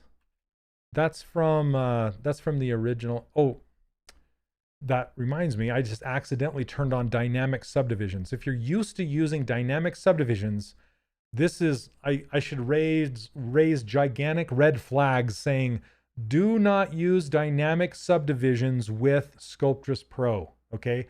I want to shout that from the mountaintops. They do not work together, because if you remember my description of how subdivision works, subdividing will divide each square by 4. Well, if you notice, this is full of triangles and squares of all sorts. So if you try and subdivide this, ZBrush is going to cry, because it's going to try and subdivide all of this stuff, and it's not going to work very well, and it's going to slow your machine down. So if you find that your machine is acting really strangely and slow, just check to see if that dynamic is turned on or not, because it won't tell you that you can't or you shouldn't. It just turns on anyway and just slows down. I wish there was a little thing saying, are you sure you want to do this? You're using Sculptris Pro. But anyway, so basically what I was going to say is you can come in here and you can smooth all this out too with higher resolution, and it'll be nice and smooth. And hypothetically, or theoretically, I should say, you can leave this as a Sculptris Pro high resolution mesh and bake that into your low resolution mesh if you want to. Theoretically, it's possible. Would I recommend it? Probably not. And theoretically, you can keep it in this Sculptris Pro mode all the way to 3D print. Theoretically, would I normally do not. Sometimes I do, sometimes I don't. So yeah, anyway, I want to show you this decimation really fast, okay? So if you are finding that you're sculpting along with Sculptris Pro and your dynamic subdivisions are turned off, but your machine starts to slow down, it's because you start to have too many triangles going on here, okay? It's really, really easy to go down that I have too many triangles path, okay? And how much is too much? You don't really know. It's based off your machine, your CPU and all that. But if you start to feel your machine bogging down, this is something you can do to kind of wipe the slate clean and have yourself a fresh start, okay? And you'll want to duplicate this, okay? So we're going to duplicate this again. I have like a whole bunch of bodies now, okay? And then we're going to go over to Decimation Master. It's an add-on or plugin that comes with ZBrush called Decimation Master. And then you're just going to want to click on this pre-process current. And that just means it's going to think about and process the current subtool, the one you want to do this to. Okay, so click on that. It's going to take a second to pre-process it. You'll see this little green bar, and then it's done really quickly, and it doesn't do anything. Nothing changed. Well, what you can do now is, again, this will cache the computations into the clipboard or the cache, right? So basically what you can do now is you can move these sliders around and see how it's going to decimate those things. And you get a percentage of decimation or you get an exact decimation, okay? So let's roll this down to 10 and hit enter. And then you click on decimate current, okay? And now it'll take it and it'll do its best to it'll rebuild your entire mesh, but notice it gets rid of your poly groups. It will also get rid of any poly paint that you have. So you just need to be aware of that. It will get rid of that stuff. Okay, but you can, like Lucky was just saying, what you can do is you can project some of the details back on here, and we're going to get into this later. I don't want to like overwhelm you with all this tech. This is the most techy challenge that we have. Okay. So, yes, someone said, I think Karen was saying, you're going to have to watch this video over and over many times. Yeah, it's very techy. Until you get used to it and go through the motions, it's kind of hard to get into your brain. But once you do, then it's like you can model the world. You can model anything, right? It's really freeing and quite awesome. Okay, so I can look at this and go, you know what? That's a little too low. I don't want it that low. Let's go back up to like 20 and then decimate current again. And so it'll add more geometry.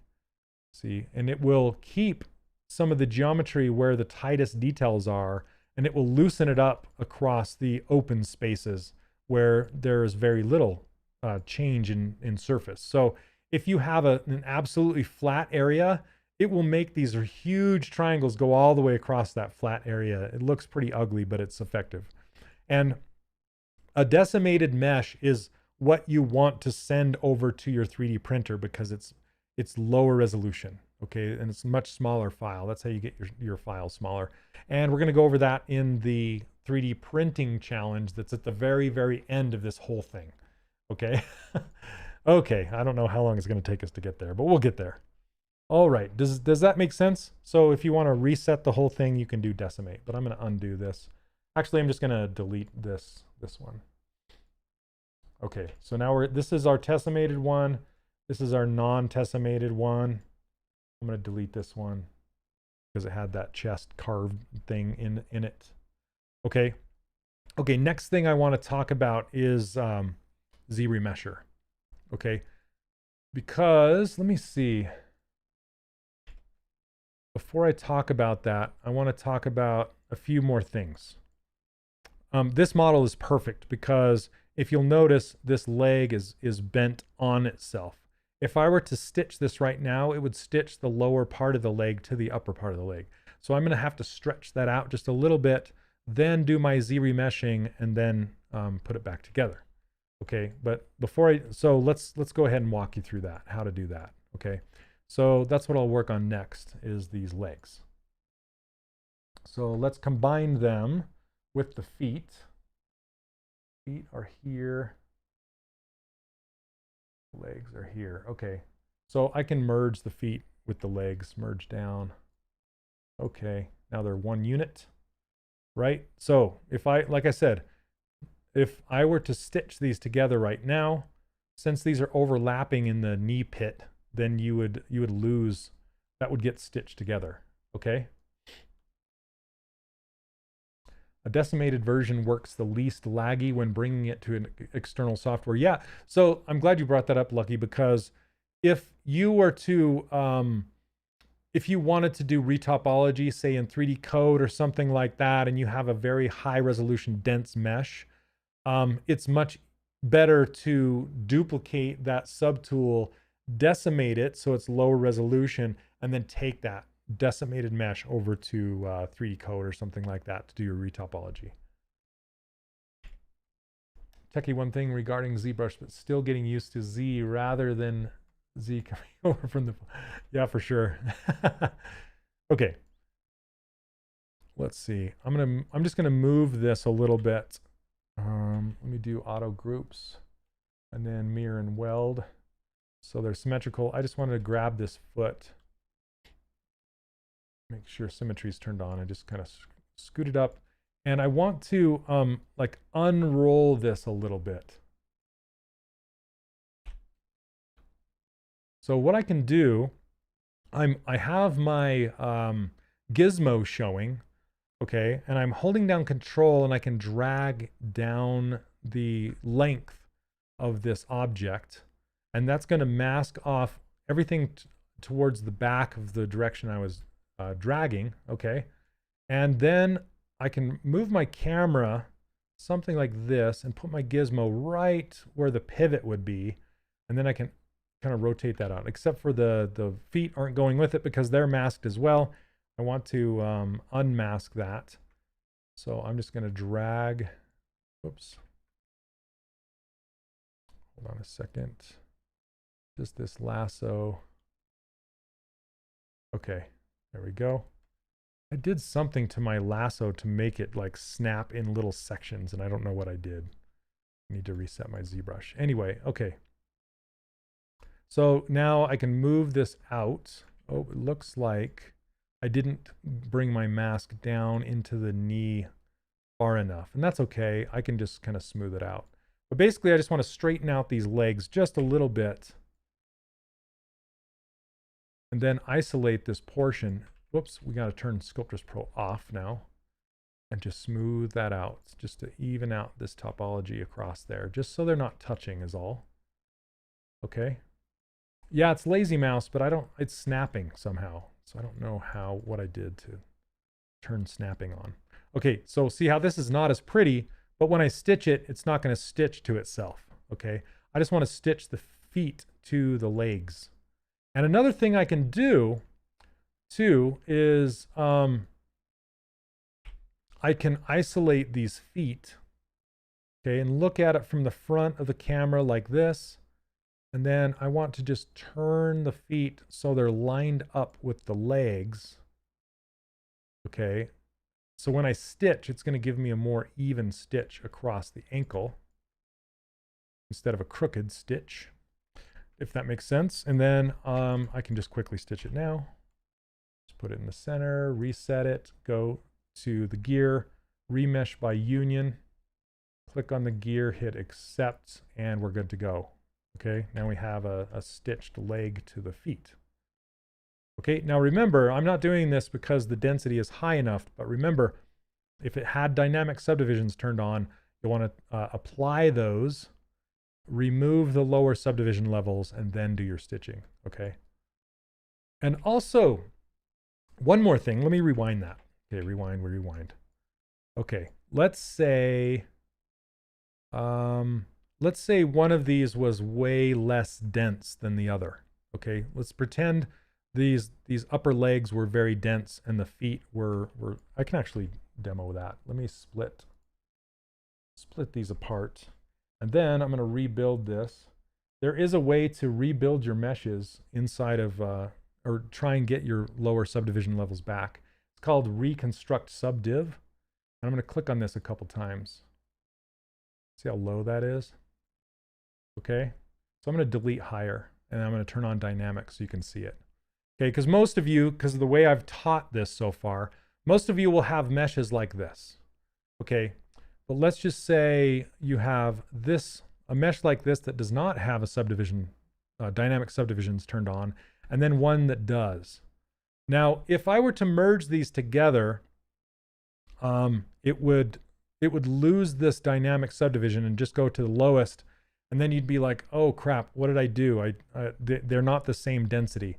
So before you merge these together, this is what you'll want to do. Okay, I just had this applied, or I just have this turned on. I can hit apply. Okay, nothing changes until I hit delete lower. And now we're back to where it was before. Does that make sense? And now I can merge these down again. So let's see. Merge. Okay, I'm going to merge this down. Okay. Does that make sense? Are you with me? Okay. Now pretend that these were still two different densities that I didn't like. I could tessellate them at this point. So I could flood fill with that tessellate right now. Okay, let's kind of rock this down a little bit. Somewhere in here. Maybe like this. Okay, and that just kind of flood fills the whole thing just with that dynamic topology. You know, it's a little different than Dynamesh because it comes with these little triangles. Okay, and now I can stitch at this point if I want to. So let's send it home, click on this reset, click on this gear, and then remesh by union. Okay, click on this gear and say accept. And now we are stitched together with tessimation. So we're already tessimated. We're already kind of there. It doesn't, what I wanted to show you is it doesn't really matter in which order you do the tessimate versus the stitch, if you want to do the flood fill or not. It doesn't matter. Okay. All that matters is you have a nice clean connection. And now you can go in here and, oh, thanks for that, Matt. Turning on symmetry. So that's one thing. Remesh by union will automatically turn off symmetry. So just be cautious of that. Keep it in your brain. It's another cause for human error. And my students, they remind me to turn it back on all the time, and I appreciate it. Okay, so now if we look at the back of this, you can see that we have these things that we can clean up. So I'm going to turn Sculptris Pro back on, and it's already set. Like it's already set to the adaptive. It's already set to the density that we want, and we can just come in here and just start smoothing this down and relaxing it and getting rid of that seam. Okay, and that is it. And that's you. This is like one of those rinse repeat things. Okay, now I want to show you something. I'm trying to decide if I want to do it yet, or if I want to stitch it together, because you can do this step at any point. Like my art director from Disney used to always say, art is messy. And all he means by that is it's not linear. I've struggled with trying to teach this as linear as I possibly can. And it's hard because art is not linear. Art is messy. And you're hopping all over the place. You're playing with this, playing with that, because you're always seeing something that you want to adjust. And it's like the overall thing is just getting better and better, hopefully, over time, right? And so trying to teach this linearly is very, very difficult. And I've tried to do my best, but right now what I'm thinking in my head is, do I want to show you a simple Z-remesh on just the legs before they're stitched, and then I can show you a better version of it later. I think this is small, so I think I'm going to show it to you now. So this is quite messy, right? And as as I told you before, the cleanest possible mesh is a subdivided low resolution mesh. It's almost like I want to print that out and put it on the wall, right? Okay. So basically how I like to control my Z-remeshed meshes is I like to use polygroups and peaks and valleys. I don't like to use the guides. I don't know why I have this Z-remesher guides button on my user interface to this day. Because it's called a Z-remesher guide. I have yet to get it to work how it's advertised. I'm just not a fan. So what Z-remesher is an algorithm that will rebuild your entire mesh, and it attempts to do it as cleanly as possible with quads, no triangles. Okay, when you Z-remesh, that doesn't make triangles. Okay, so basically what you try and do is you try and get it to follow your mesh as closely as possible. Sometimes it will follow it, sometimes it will not. The Z-remesher, like I said, is like a box of chocolates. You never know what you're going to get, but you can try and like request what it gives you by guiding it with polygroups and with edges and things like that. Question. So for this week's challenge, we take one of our blockouts, split it into separate subtools. Yes. Blockout done in one subtool. Yes. And merge each section and clean and subdivide the mesh. Yes. You prepare it for the next challenge that's coming up, which is hair is one challenge and clothing is the other one. Okay, so you're prepping you're combining everything and getting it ready. It's like yeah, you're just putting it on the starting line of where you're going to take it to next. So yeah, it's a great question. Okay, so I'm just going to show you what the Z modeler does right out of the box, and I do suggest that you get a plugin. I need to reach out to him and see if I can buy a site license to hand to you guys, but it's so cheap. I would love you guys to support him, but you can get it over on ArtStation, and it's called Easy Remesher. Let me close all this so it's not distracting. Easy Remesh. Okay, Easy Remesh. You can go find it on ArtStation. I believe it's on CubeBrush, some of the other sites like that, and it's like $7, something like that. Extremely cheap for what it does, and basically all it does is it helps you speed up your remeshing process. I love this plugin. It gives me better results. I don't know exactly what it's doing under the hood, but it works really, really well. And I'll put Neil's put a link in the chat, and I'll put a link in the description of this lesson down below, and you can find it there. Anyway, easy remesh. It makes the remesher not as much of a box of chocolates as it was just out of the box. But I'm going to close this and go to Z remesher. It's right underneath Tessimate, and I'm not going to adjust anything. I'm just going to hit Z remesher and see what it gives us. Okay, so right out of the box, this is 5 stands for 5,000. So it's going to attempt to give us back a 5,000 polygon mesh. Okay, so we're going to look at this and see what went right and what went wrong with it. What went right is it put some poles on the toes right here. That looks pretty nice. It ran some geometry all along these feet. That's pretty nice. The poles on the bottom, not the best, but not the worst. But as you can see, it's got some crazy poles back by the butt here, and it's not going around the leg. So what we want here is we want the geometry, if we can, the flow of it to go like this. Okay, and as it comes down the leg, go like this, and then like this, and then turn. We want it to work like a hose, okay? And then it flows through here like so. That's what we want. But our leg's all bent. The easiest way to do it would be to straighten out that leg, and the Z remesher would probably give us what we want. But since it's not giving us what we want, oh, I figured out why. Okay, I figured out why the other day this highlighter or this line was kind of clear or transparent, is because I was picking the highlighter instead of the pen. I just did it again. Okay. So anyway, does that make sense? We're wanting it to flow. And right now it's like it's flowing this direction and this direction. And that's not what we want, because that's going to make it hard to pose later on. So we're going to guide it. We're going to make it do what we want, hopefully. Let's go back to our arrow here and back to here. Okay, so we're going to set some polygroups. Okay. Basically what I like to do the most is I like to use masking. Okay, I'm going to mask off a portion right here.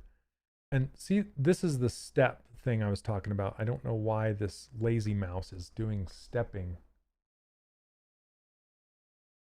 I don't know why it's... Anyway, for some reason, the lazy mouse is doing these steps. I'm going to hit solo too to get that out of the way. Okay, so we have this ring. Now, we could just make this ring be a polygroup. That's not a bad idea, because that will kind of guide it right through there. And how you do it is you hit Control W, and that will make a polygroup right through there. Okay, and then we can do another one right through the ankle. Okay, so I'm going to isolate these polygroups by holding Control plus Shift, clicking on this green one. Okay, and I want these all different polygroups. So while these are hidden, what I can do is I can hit Auto Groups, and that will put each island in its own polygroup, which is, it's what I want, but it's not symmetrical. So I'll have to do a mirror and weld in a minute. But while I have this isolated, I want to snap it to the side and put a group right there. Control W. Okay. And then I'll unhide that, and then we'll do a mirror and weld. But you want to put polygroups in absolutely different colors for this. Okay. So what that means is, see these bands? They're too close in color to this red and this purple. So what we can do is Control Shift, isolate this band, and then hit Control W and just kind of source through these different colors until we get one we want that's not close. Okay, and this one's close as well. Control W a couple times, or once. Okay, now we have a band there. And sometimes I'll like to put a definite polygroup on the bottom of these feet, but I'm not going to, because like I said, it also uses peaks and valleys to drive it. So there are essentially peaks going down the edge of this foot, which should give us enough of a guide that the Z-remesher is going to follow. And if you remember from the time we just Z-remeshed, it did make a pretty decent remesh around this foot, and that's why. Okay, so I'm going to leave that. And then what Z-remesher likes the most is loops or rings. Okay, that's why I'm making these rings around the feet or around the legs. I'm making them so it's going to guide Z-remesher and tell it where to go. But down here, this pink one, it's going to get confused and not know what to do. So I'm going to make kind of a cap back here. Okay, like so. And then I'm just going to hit Control W and just make a cap. So that's essentially a ring now. And it should be good. Okay, that should be good. So we're going to try Z-remesher, but with one button push that we didn't push before, and that is called Keep Groups. Okay, so I have Z-remesher on my menu bar right here. I'm just going to turn on Keep Groups, keep everything else the exact same, just so you can see what happens now when I push Z-remesher, and see how, if we get a better result than we did when we just hit the button by itself. Okay, and I'll talk about this easy remesh here in a minute. Okay, now you can see it's not the best.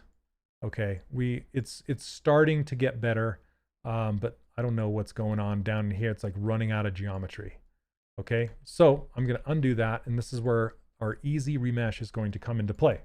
Now, these buttons right here, this is the final resolution that you're going to want. Now, like I said, by default, it's 5K, 5,000.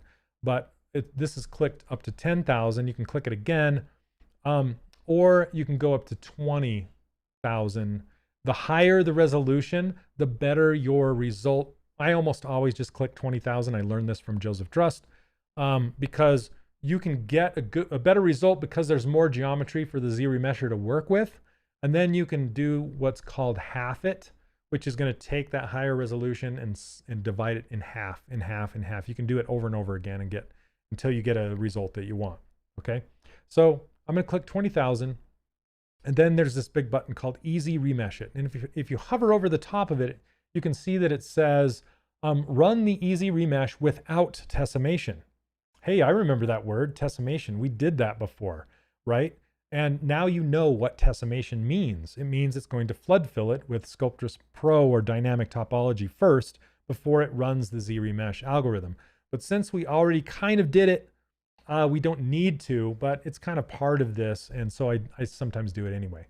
So if I want to run it with tessellation, I hold down Alt and then click this button. Okay, so I'm going to try it without it first and just click it and see what it does.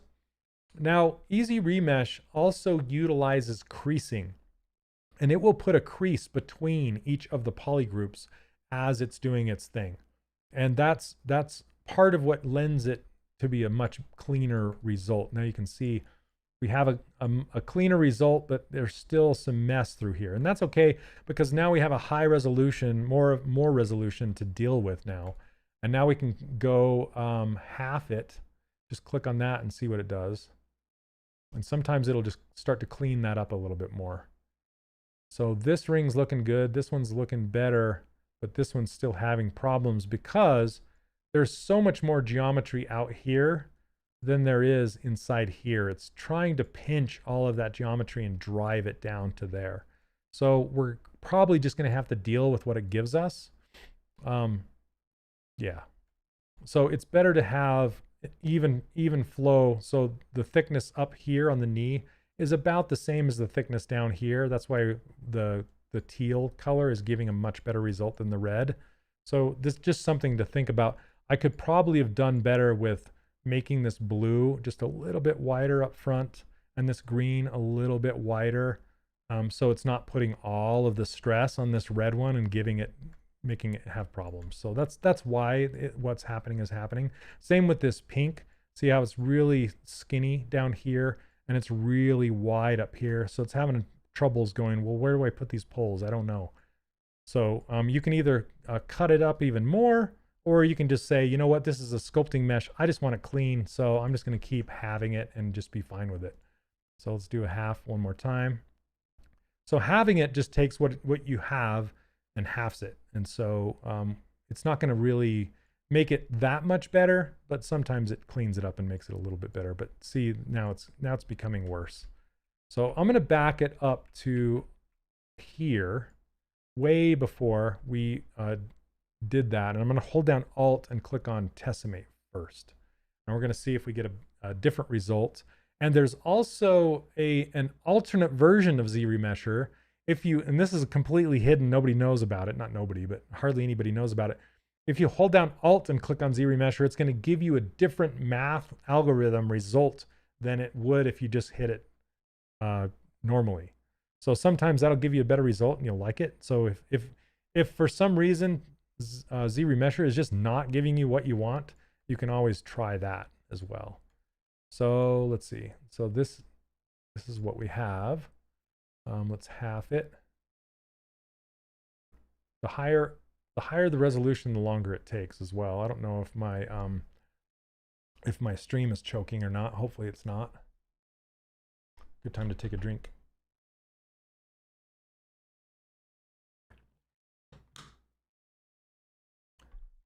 Okay, so we can just keep hitting half it again. It'll go faster this time.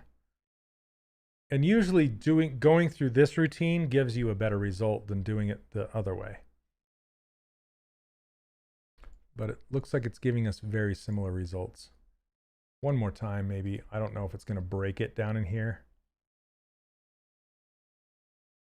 Okay, that's probably as good as we're going to get for now.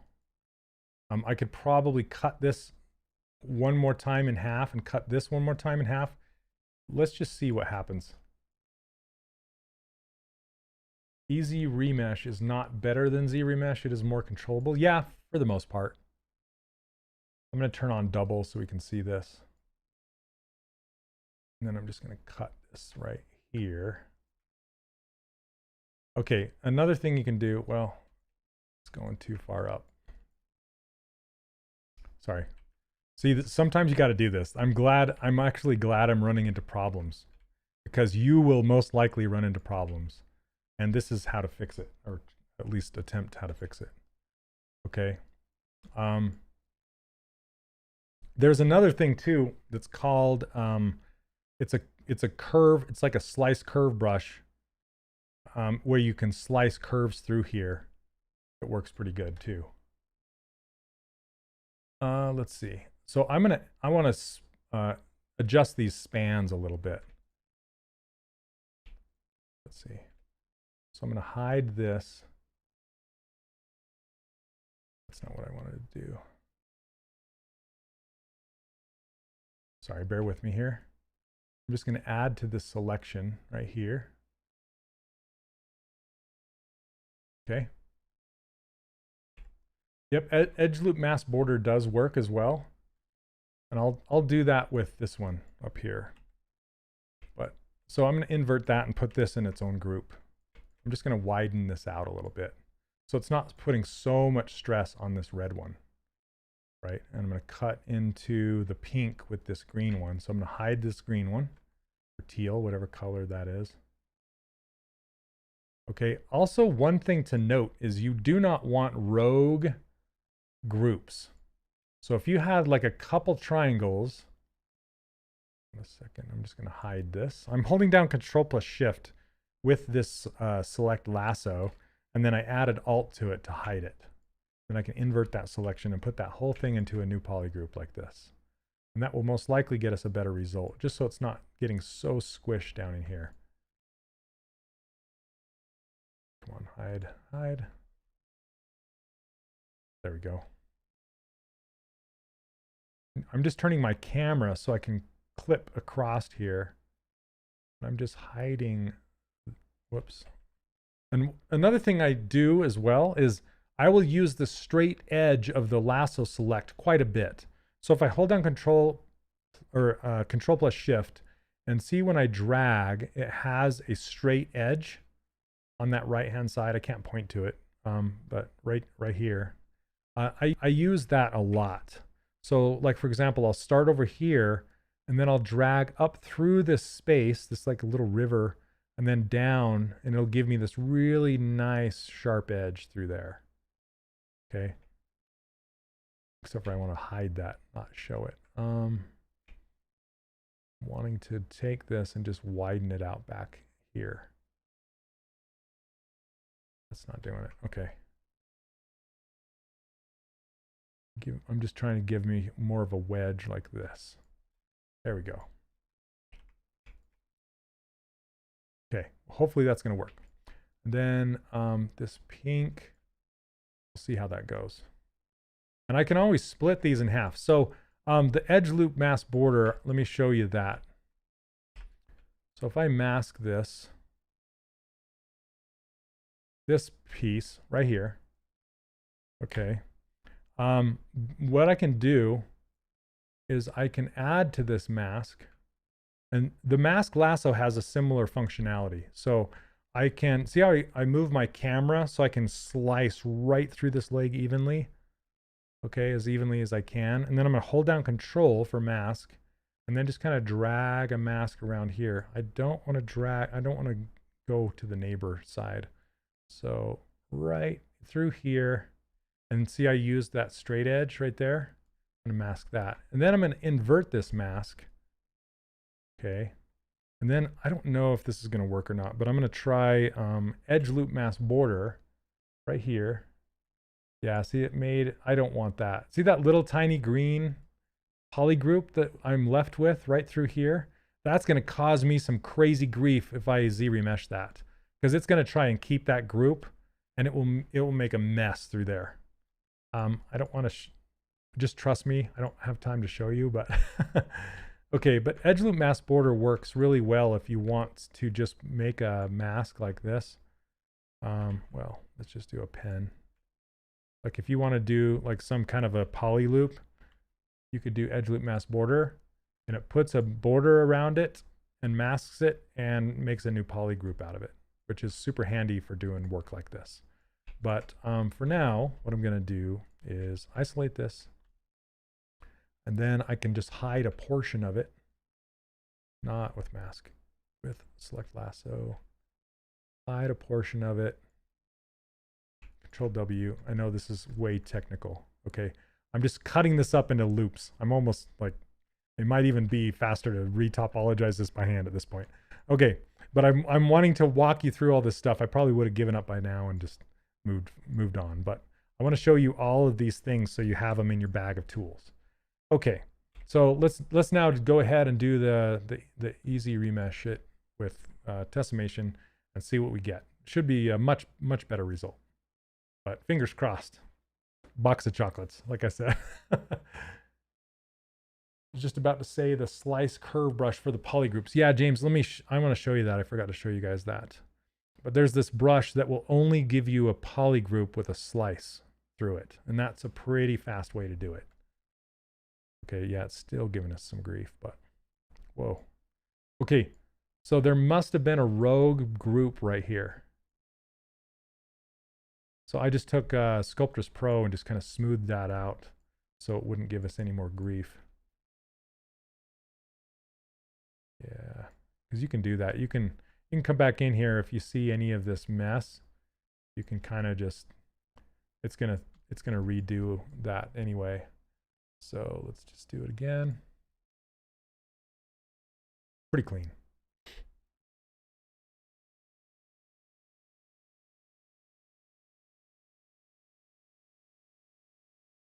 You used to teach guides in 2018 for a minute. I remember following some face guides. Yeah, I could just never get them to work.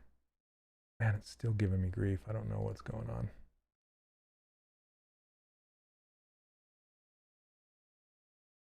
Gonna half it.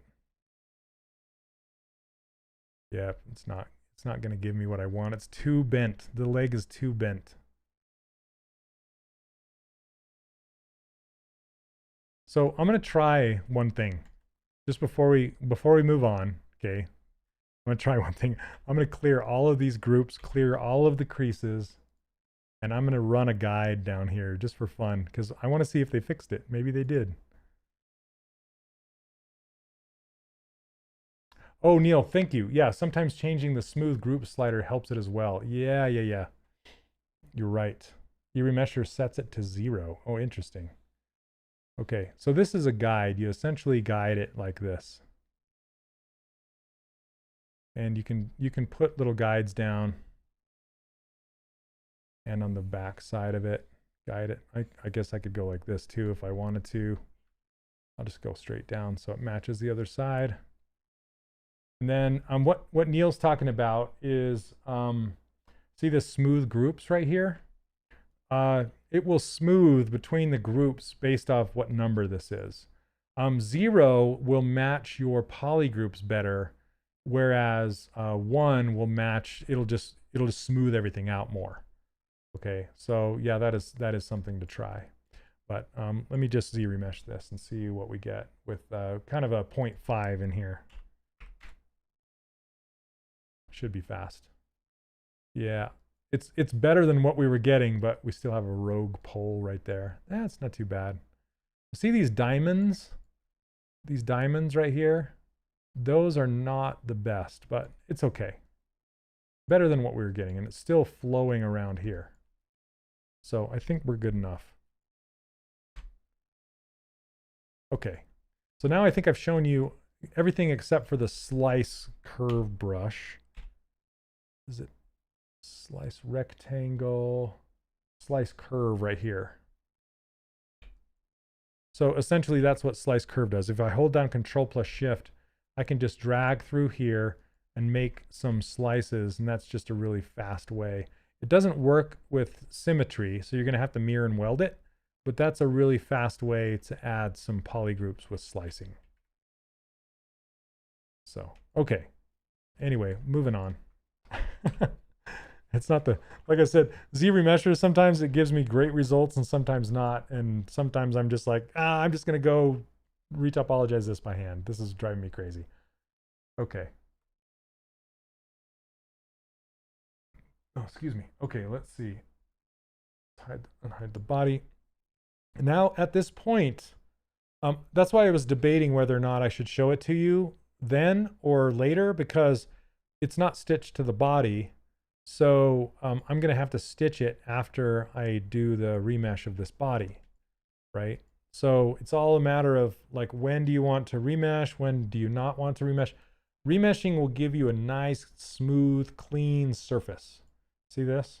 It's pretty, I turned dynamic smoothing on. So now it's low resolution and it's nice and smooth. Like I said, it's not the best topology, but it's probably, it's pretty good. Okay, it's better than the Sculptress. But now, if I wanted to go in here and do any extra editing, like if I want to decrease this or move it back, like close that leg back on itself and repose it, remove, rotate the foot back to where it was. But if I wanted to add any detail in here, I wouldn't have enough resolution because I've gone past the Sculptress Pro mode and I've rebuilt my mesh at a lower resolution. So it's going to drop off some of those details if I have them. So it's easier to pose, but then you're going to lose those details. So what you can do is before remeshing, you can duplicate that subtool, do your remeshing, and then so you get a nice clean mesh, then apply it and add even more subdivision levels if you need to, and then project the old detail back from the old Sculptress Pro subtool onto the new mesh. I do that. I used to do that all the time. I still do. It's kind of a habit that I do. I like to do that. Question for this challenge 2, should the arms be in one polygroup? For example, the arm was in 3 polygroups, delts, biceps, forearms, and once cleaned, the topo is 1 polygroup. So that depends on you and what your goal is. Okay. So for example, if it is a superhero character and you want to still see all of the details in all those muscles, then you'll want to keep them all separate. And you keep the muscles as one mesh, but you can keep the polygroups as separate just so you can keep them nice and clean. Or you can merge them all together and cut in the details with, like, say, the pinch brush. I was just going to show you what the pinch brush still works with this low resolution stuff. So I was going to grab this pinch brush and just kind of run it across right here. And you can see that the pinching still works at this low resolution because it's gathering the geometry together. And then smoothing, I want to turn off Sculptress Pro, but smoothing works really, really nice the lower resolution you go. Okay, so now this is super low res. It kind of looks just as clean as your blockout mesh. So that's kind of the goal, is to get this just as clean as your blockout was, but stitching it together. I mean, you could literally stitch it and then just barely clean those areas with Sculptress Pro, but then you're kind of destroying the surface of your mesh as soon as you stitch it, if that makes sense. So, okay. Anyway, now what I do with heads, with faces, is I usually, if you're going to sculpt in an expression in the character, it's nice to do rings around the eyes and rings around the mouth. Okay. Let's see, I'm surprised about you saying ZBrush doesn't display the model smoothly and causes students to increase resolution, which I've been doing. Yes. How can we see our models, how they look in reality? Honestly, Audrey, the only real way to do that is to push it outside of ZBrush, because ZBrush just does not render smooth edges. It only renders hard edges. So if you want to see a smoothed edged result, you have to send it somewhere that renders it that way, like Maya or Blender or something like that. Inside of ZBrush, you're just going to end up smoothing it down. So you kind of have to get into the headspace of, I can see my polygons and that's okay. Because if I were to push this over to Blender right now, this would look way smoother. Even though it's not subdivided, it would look way smoother over there. And it's kind of a blessing and a curse.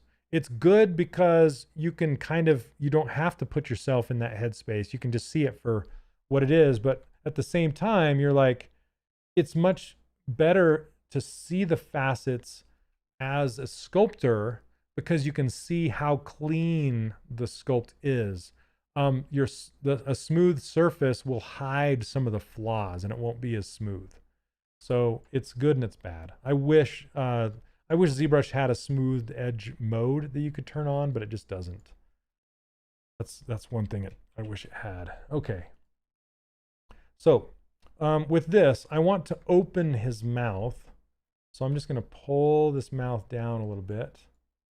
Let's see, why isn't it moving? Because I got to be on the move brush. Just going to nudge it open. George, thanks for making him have a mouth cavity. I'm just going to bring this up here. So essentially what I want to do, usually characters are in a neutral pose, which means it's much easier to make rings go around the mouth.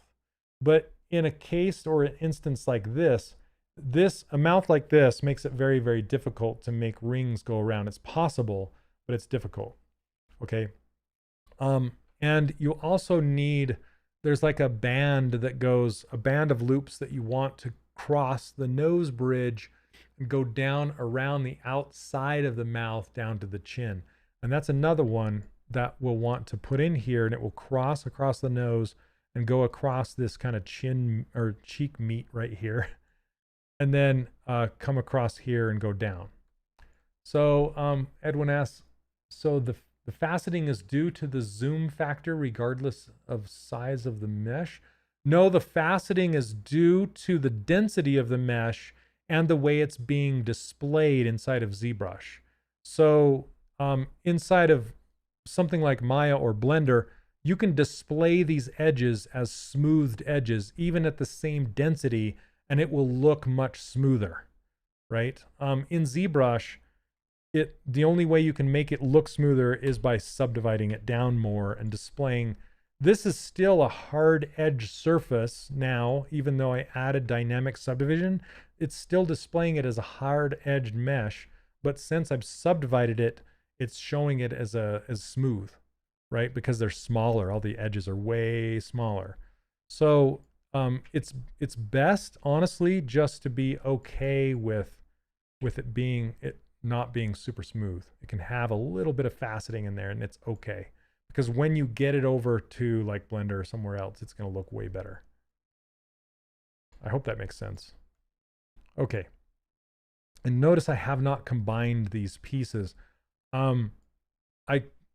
This cartoon character is always tricky right here because this muzzle can sort of be thought about as a different material. So you could hypothetically keep it as a separate object. And sometimes in certain characters that works. But for the most part, you want this whole thing to be smooth and connected and nice. Same with this cheek back here. You want this cheek to be connected to the head and be Z-remeshed. And that does make it sort of difficult for cartoon characters because there aren't any clothes. So there's no natural cut line. Like he doesn't have a little collar on. So there's no natural cut line. So you have to have the entire character in one mesh, which makes it difficult. Okay. But it's totally possible. You just have to go a slightly higher resolution mesh to get it to look good. Okay.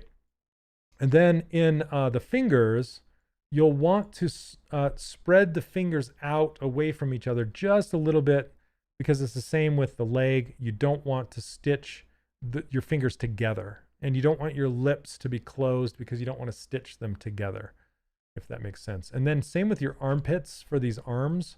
You would want to raise them up, stitch them together, and then put them back down. Same with the legs, where they connect with the body.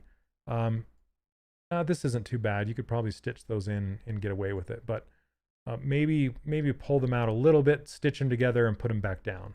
Otherwise, this character's arms would connect all the way down here. So then when he would raise his arms, that whole section would be connected to his arm. So you just want to make sure that you give it some space before you stitch it together. Okay. Now with the head, I just wanted to talk about the head really quick. I want to do this this mouth cavity. I want to pull this mouth cavity up inside just a little bit more, smooth it out. Because an actual mouth cavity will give us much better results,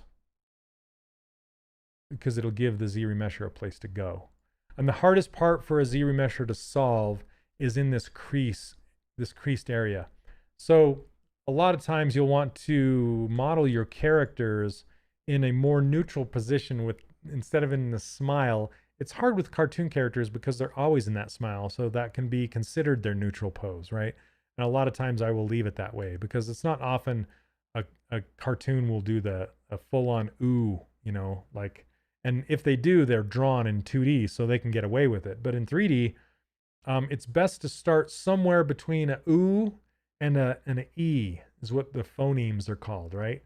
An E is a fully wide mouth and an ooh is a fully closed or narrow mouth, wide and narrow. You want to be somewhere in between in your model, and then you pull the smile up into that E or that smile after you're done, and that will give you your rings or your loops. But again, if this is going to be 3D printed, you don't have to go through all this process. You can just merge it together and you're good to go. But if you're going to make a game mesh out of this, then you're going to want to run rings around it. And I'll show you kind of where you would do that. And I'm not going to go through it today. We're just for time's sake. Whoops, didn't mean to do that. Because I go through this in the mini bus head course, which is the weekly challenge that follows this one. Okay, and I'm just going to show you how I would make the rings that go around this guy. Okay, so essentially it would go up to here and then curve around like this and then back down across his, so I'm just drawing half of it. So then these rings go like this around his mouth.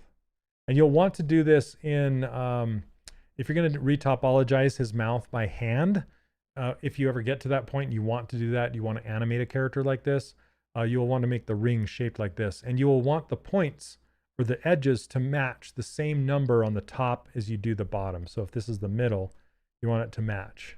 You want this to match. Same across, okay? Match, match all the way around. And the way I do that is I usually put the edge one in first on the side, and then I'll put this one and this one in, and then I'll cut these in half, and then in half again, and half again, and then just work my way around that way is when I do that. Okay, so undo all these.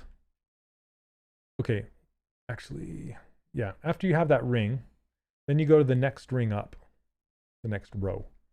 And that's just right here, and you take that and you go, and it goes tight around the ring like this, and then goes back out again like this. Okay, and then across the top, oops. Let me see. Let me turn this. It's kind of hard to see, but change this to pink. There's a ring that goes from the top down around along the edge of that other ring that we just had. Okay, so these meet. And this goes down around the chin. And you can take it down like this, or you can take it across the chin like this, which is what I usually do, like that. And that will give you, I can show you in a couple examples, but that gives you that band that goes across the bridge of the nose and down around the edge. Actually, when you go to buy the Easy Remesher, the guy who wrote this, I'm trying to remember his name, but he has a dog example for the image of the plugin, and he's done a really great job of running the edge loop rings around that dog's head. Okay, so you can do that as well. But okay. let's see. So James, so when adding the rings for the eyes and mouth, would that be done at the end or at this stage to make it easier? So usually when I do it, it's so hard to say when to do it, but this is the what's in my, it's a fantastic question, but what's in my head is when I'm sculpting a character is I will take it to a stitched Sculptress Pro mode. And I'll start to work it and Sculptress Pro it and merge everything together, smooth it out, get it to where I want it to be. And then almost near the end, I will duplicate my whole character, not the whole character, not the parts that are separate, but the part that I've been working on that's all stitched together in Sculptress Pro. And then I will Z-remesh on top of that. And then it will make it nice and buttery smooth, and I'll go back and rebuild it. And sometimes the Z-remesher will get rid of your harder seam lines. And so sometimes you'll have to go back in there and pinch those back in. Okay. Polyjunkie. Oh, thanks, Mark. Okay. That's who made Easy Remesh, is the alias Polyjunkie. Okay. Oh, Francis Xavier Martins. Ah, that's his name. Okay, thank you. Okay, so let's hop over to this guy really quick. So this is my lino block out right here, and you were just asking about this, what I would do and how I would merge everything together. And like I said in the planning phase, you'd think about where the armor would go, and essentially you can work it out that way. So for example, let's say I wanted to, well, I'm going to use this base mesh over and over and over again. And we're going to talk about that when we get into the armor and clothing challenge that's coming up.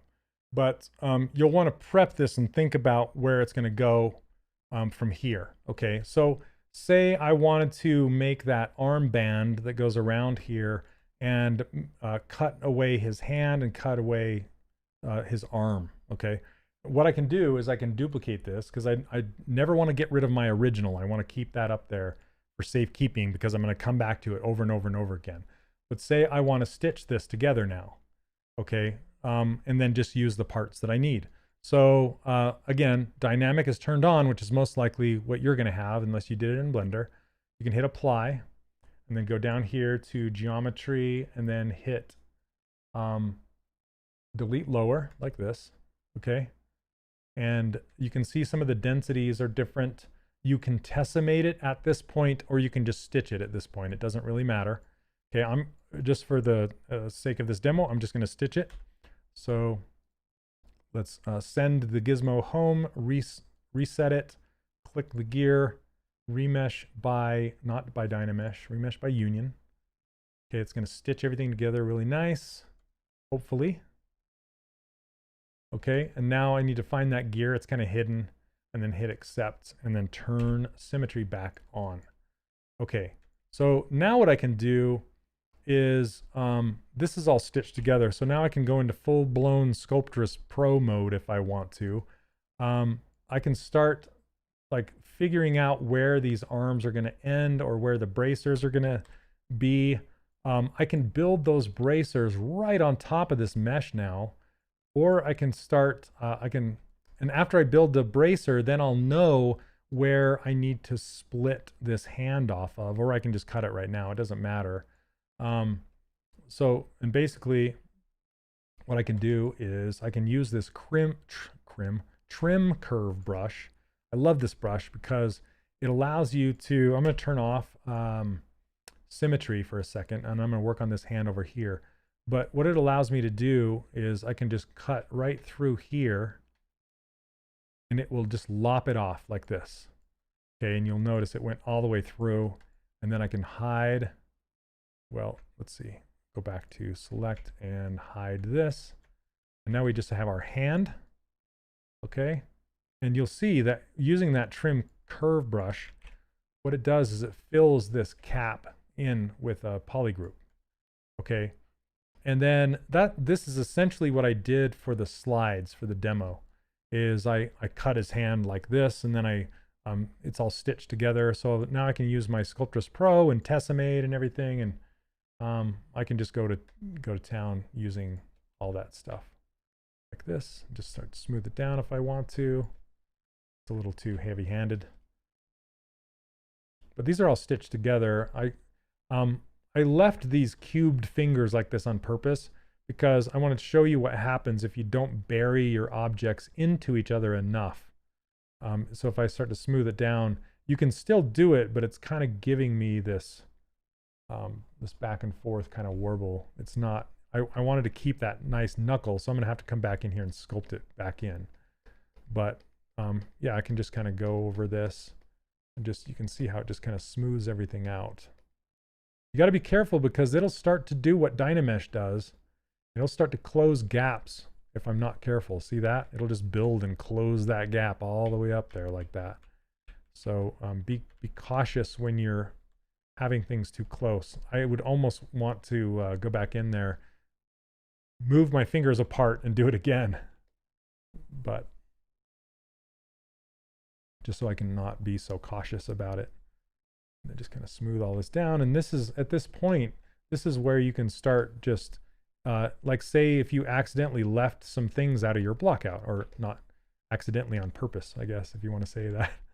And you can smooth things down like this in Sculptress Pro if you want. This is where things start to get buttery and nice and fun. And but what I was saying is you can come in here and cut some detail in. Like if you want to do something like this, just smooth it back down, you know, just don't go crazy with it. But this is the point where you can start just kind of working through everything. And notice if I had this hand still attached to the rest of his body, this would be kind of a pain in the butt. I don't know what I just did there. So it's much easier to work with when it's separated out like this. And you can use your pinch brush. But see how this kind of still has facets on it? You can still see the facets. You just kind of have to ignore those. Otherwise, you're going to get too detailed too fast, and it's going to be hard to move the material. So just don't be afraid to have those facets there. They'll smooth right up when you send it over to a different program. Okay? Any questions at this point? Could you hide some of the fingers while you smooth this? You can. Yeah. Yeah, you can hide some for sure. Like, let's see. Did I not delete hidden? Okay, hold on. Let me.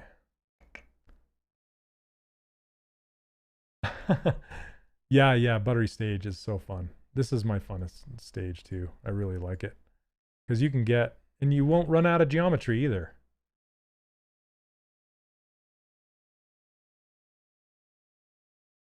So, but the facets, yeah, it's a love-hate, honestly, with the facets, Karen, because like I said, the facets really show you the surface, what the surface is doing. Even if you can go in here and like click on like this Zebra gray and it'll show you even more. So you can come in here and like, I'm going to select pinch, but turn it down a bit. Clean these edges up. So see, once you pinch this together and then you smooth with Sculptress Pro on, it's going to rock it right back down to what you had before. But it is cleaner, you know, because I'm trying to get rid of that weird transition that I had because I didn't close those up. You can pinch this out. And then you can also turn off Sculptress Pro on smoothing just for a second. And you can smooth this back out at not such a strong smooth and sort of keep that pinched edge as well and not rebuild what you have. And you can also use polish. This polish brush works really well on Sculptress Pro meshes. See, I can polish this up, talk about buttery. And you can also pull the geometry up to your brush by holding down Alt. And polish that. See how that gets right flat like this. And this is not with Sculptress Pro turned on. This is just polishing the surface.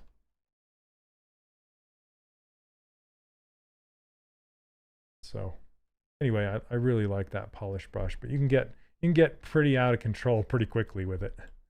Gotta be careful.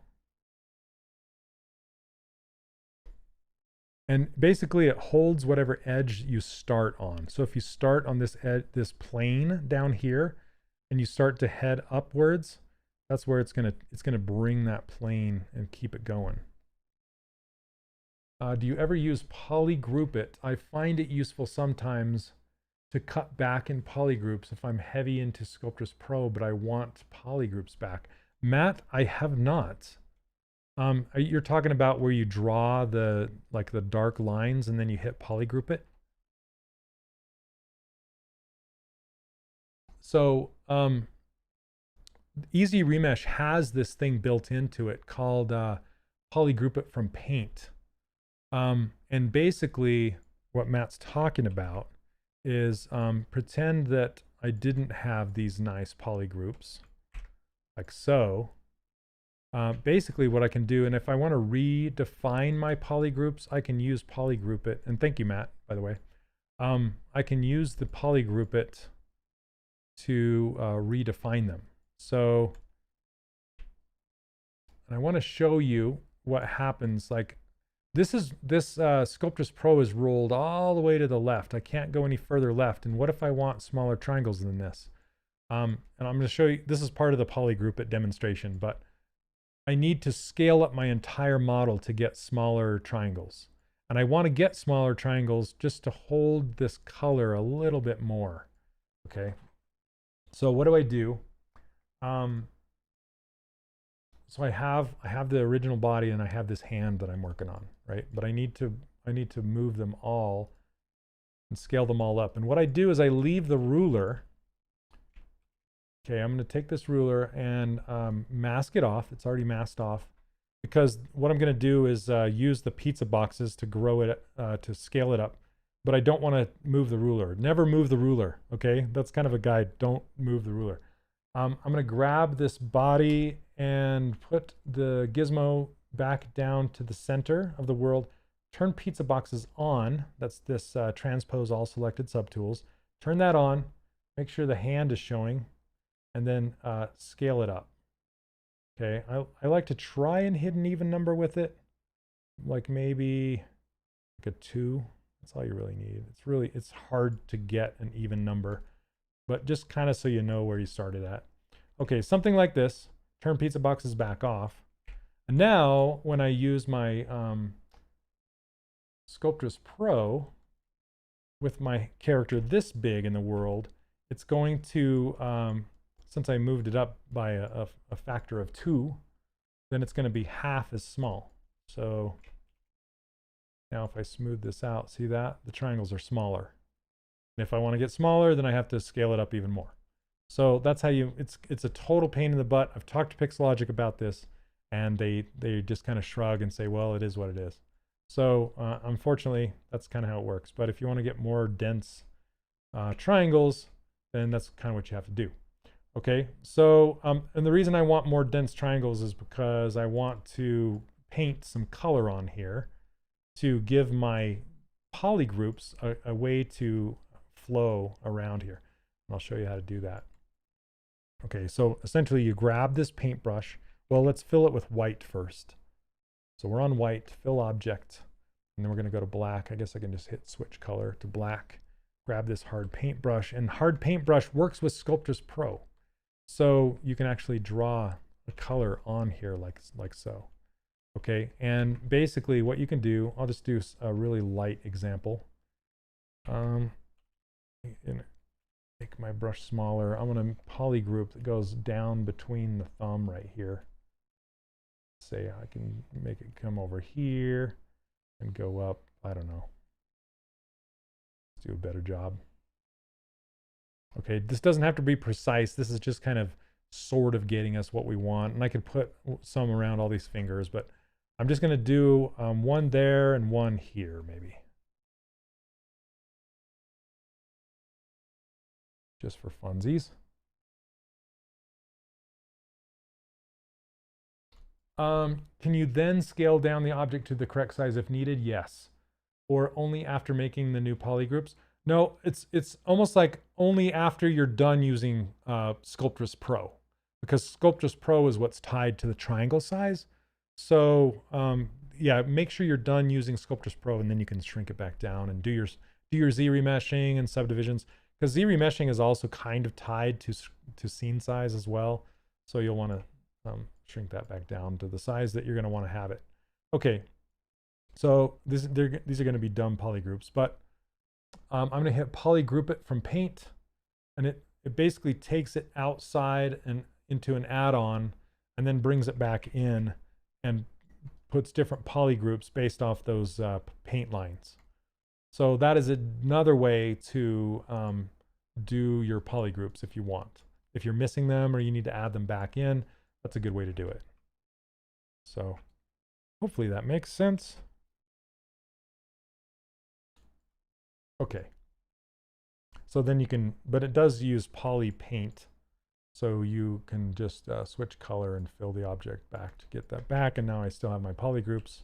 That's a nice way of making polygroups. Okay, does that make sense? And then one more thing, I just wanted to show you, like the head. If I was going to chop that head, it sounds gory, but if I'm going to chop the head down to what I need it to be for the, like say I have my armor built, I usually build my armor first, and then I start to organize and hack it like into different types of pieces. I'm only saying that because I don't want you to go and make like the whole body is one piece and stitch it all together and try to polish it all together. I did teach that way of doing it in the original course, and I kind of wish I hadn't. Just kind of keep everything as separate as possible for as long as possible. That's really the goal. So I'm going to take this, duplicate it again. I just wanted to show you what we can do. Like pretend we have our armor built and we have our head ready to go. Basically, I just want to stitch these together again. And you can save the stitched version so you don't have to do that part again. Okay, so let's do this. Stitch this together again. Remesh by, well, sorry, got to apply it. Get rid of the lower subdivision levels and then stitch it. I keep thinking it's in my menu, but it's in this menu. Remesh by union. Turn symmetry back on. Accept it. Okay, now we're good. We're stitched. And we can use, remember that that trim curve brush. Okay, even though it doesn't work in symmetry, we can start to cut him up like this because it makes super clean lines. Okay, and then I will slice him like this. Okay, and now I remember it doesn't work with symmetry, so I'm just going to do a mirror and weld at this point, and that will mirror that side, and it will give us nice filled in edge. And here's our head subtool. Okay, now we can work on that. And we still have our body, and we're good to go. This is all stitched. We can now go into Sculptress Pro and just start to butter him up. So does that make sense? Do you guys have any questions on that? I'm going to turn up this Sculptress Pro density because I like to work larger to smaller. And so I can kind of, I can smooth and fill this with this Sculptress and just kind of work for this Dino Topo, whatever you want to call it. Okay, just kind of work through it. And then I can work on his head. If you've ever seen my Pixelogic live streams, work through his head. So now at this point right here, this is the point that you pick up when you watch the mini bust head course. So I talk about in that, which is next week's challenge. Okay, so that mini bust head course is, you can use this and make the head from this, right? So you can add the eyes and the nose and stitch them together, make the poly loop rings.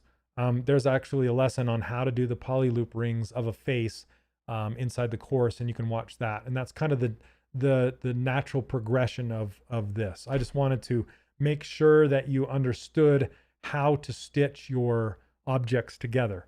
Now, one more thing I wanted to tell you is you in with the body, if the body is simple, okay, if you got a really simple, super simple body, and it's not all Marvel superheroed muscled out, then you can skip the the Sculptris Pro stage. Like, this is just to take it a little bit more polished before you Z-remesh it. Okay, so you don't necessarily have to take your body to the Sculptris Pro stage, if that makes sense. You can just Z-remesh, like stitch it, Z-remesh it. That's also another pipeline workflow you can totally use without sticking Sculptris Pro in the middle there. Okay, so hopefully that makes sense.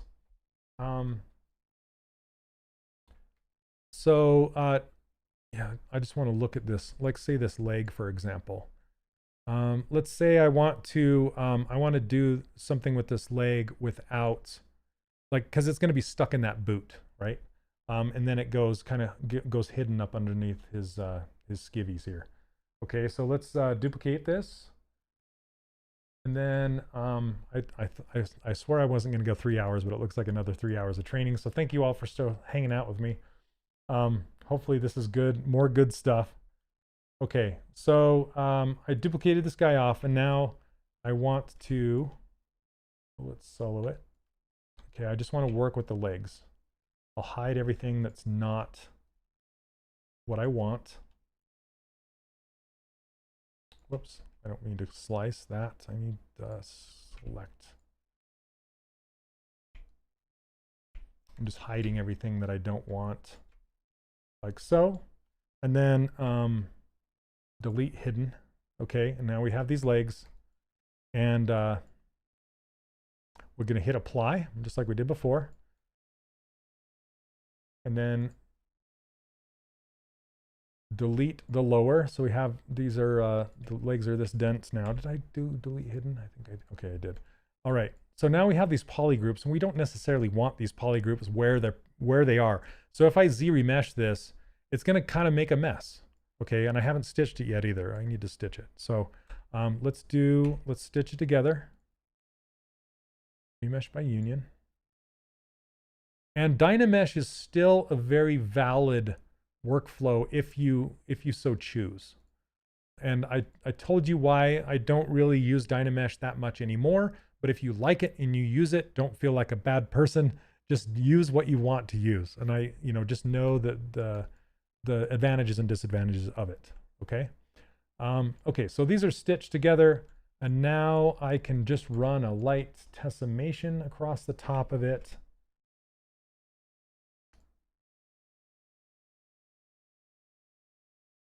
I really like to do this tessimation part because it just does this nice, even kind of coating, and it's still, I mean, yeah, it still looks nice. And I guess that is taking it to, that is adding a Sculptris Pro. I was going to show you guys, I can't not do the Sculptris Pro part. Okay, so here, I'm just going to put all of this in one poly group, and then I'm going to Z-remesh it. And I'll just give it a couple of slices here. So let's just do I like how it's BS is the slice curve. Let's just cut through it like this, and cut through it like, whoops, like this.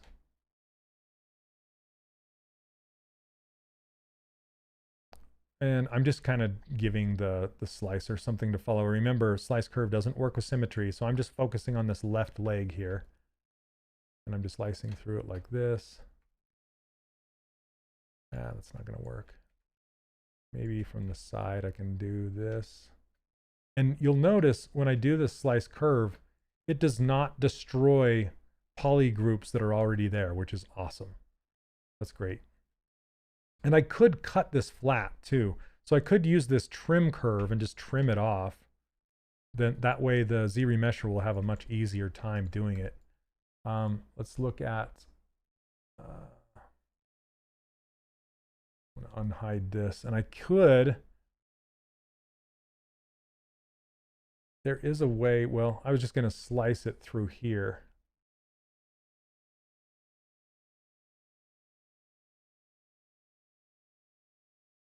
Yeah.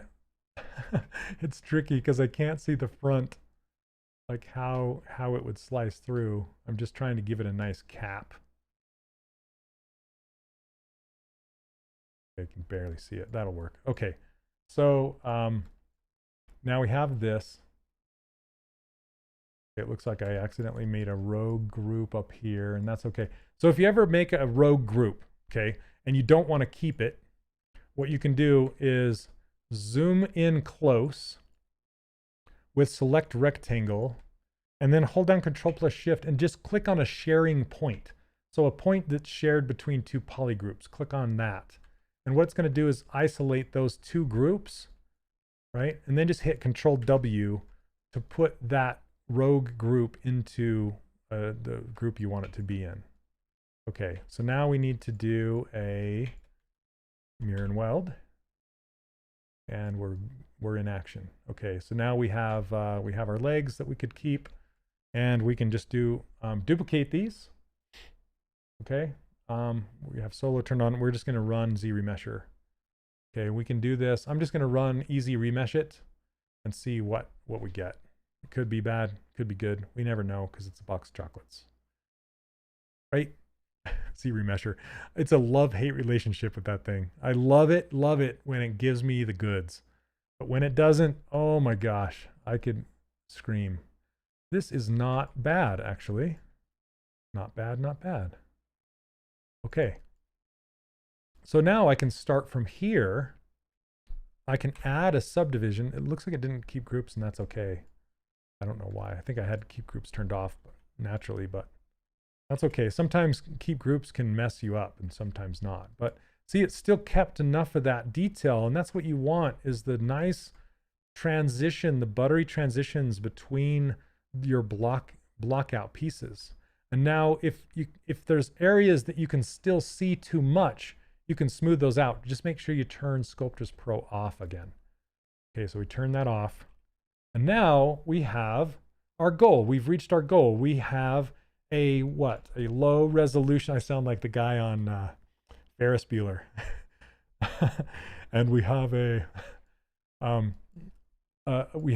low resolution mesh that has been subdivided. And that's what we want. That's our end goal. So this could be considered our final subtool, right? Our final high resolution subtool after we color it, of course. It doesn't have colors yet, but this is that's how we get a clean result. A low resolution subdivided clean result. Now I can go in here and I can smooth it. So I have my smooth. And once you get a low resolution mesh, you're going to want to turn your Z intensity on your smooth brush by holding down Shift. Turn that Z intensity down so it doesn't move the geometry so fast. Here, let me turn on symmetry. Okay, I just wanted to smooth out this center cut a little bit more so it's not crazy apparent. And I can relax it and it will move fast, and it's easy to move this stuff around without it causing warbles, right?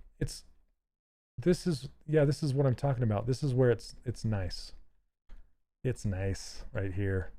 Sometimes it looks like I have some poles in here that are causing me a little bit of grief, but now we can get the pinch brush and we can come in here and just kind of, if we wanted to add a little bit of pinch right here, we could add a little pinch going back up this right here.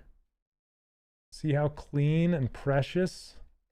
This is what I'm talking about. You look at those models and you go like, how the hell did they get that so clean? This is the secret. I've given you the keys. Buttery smooth.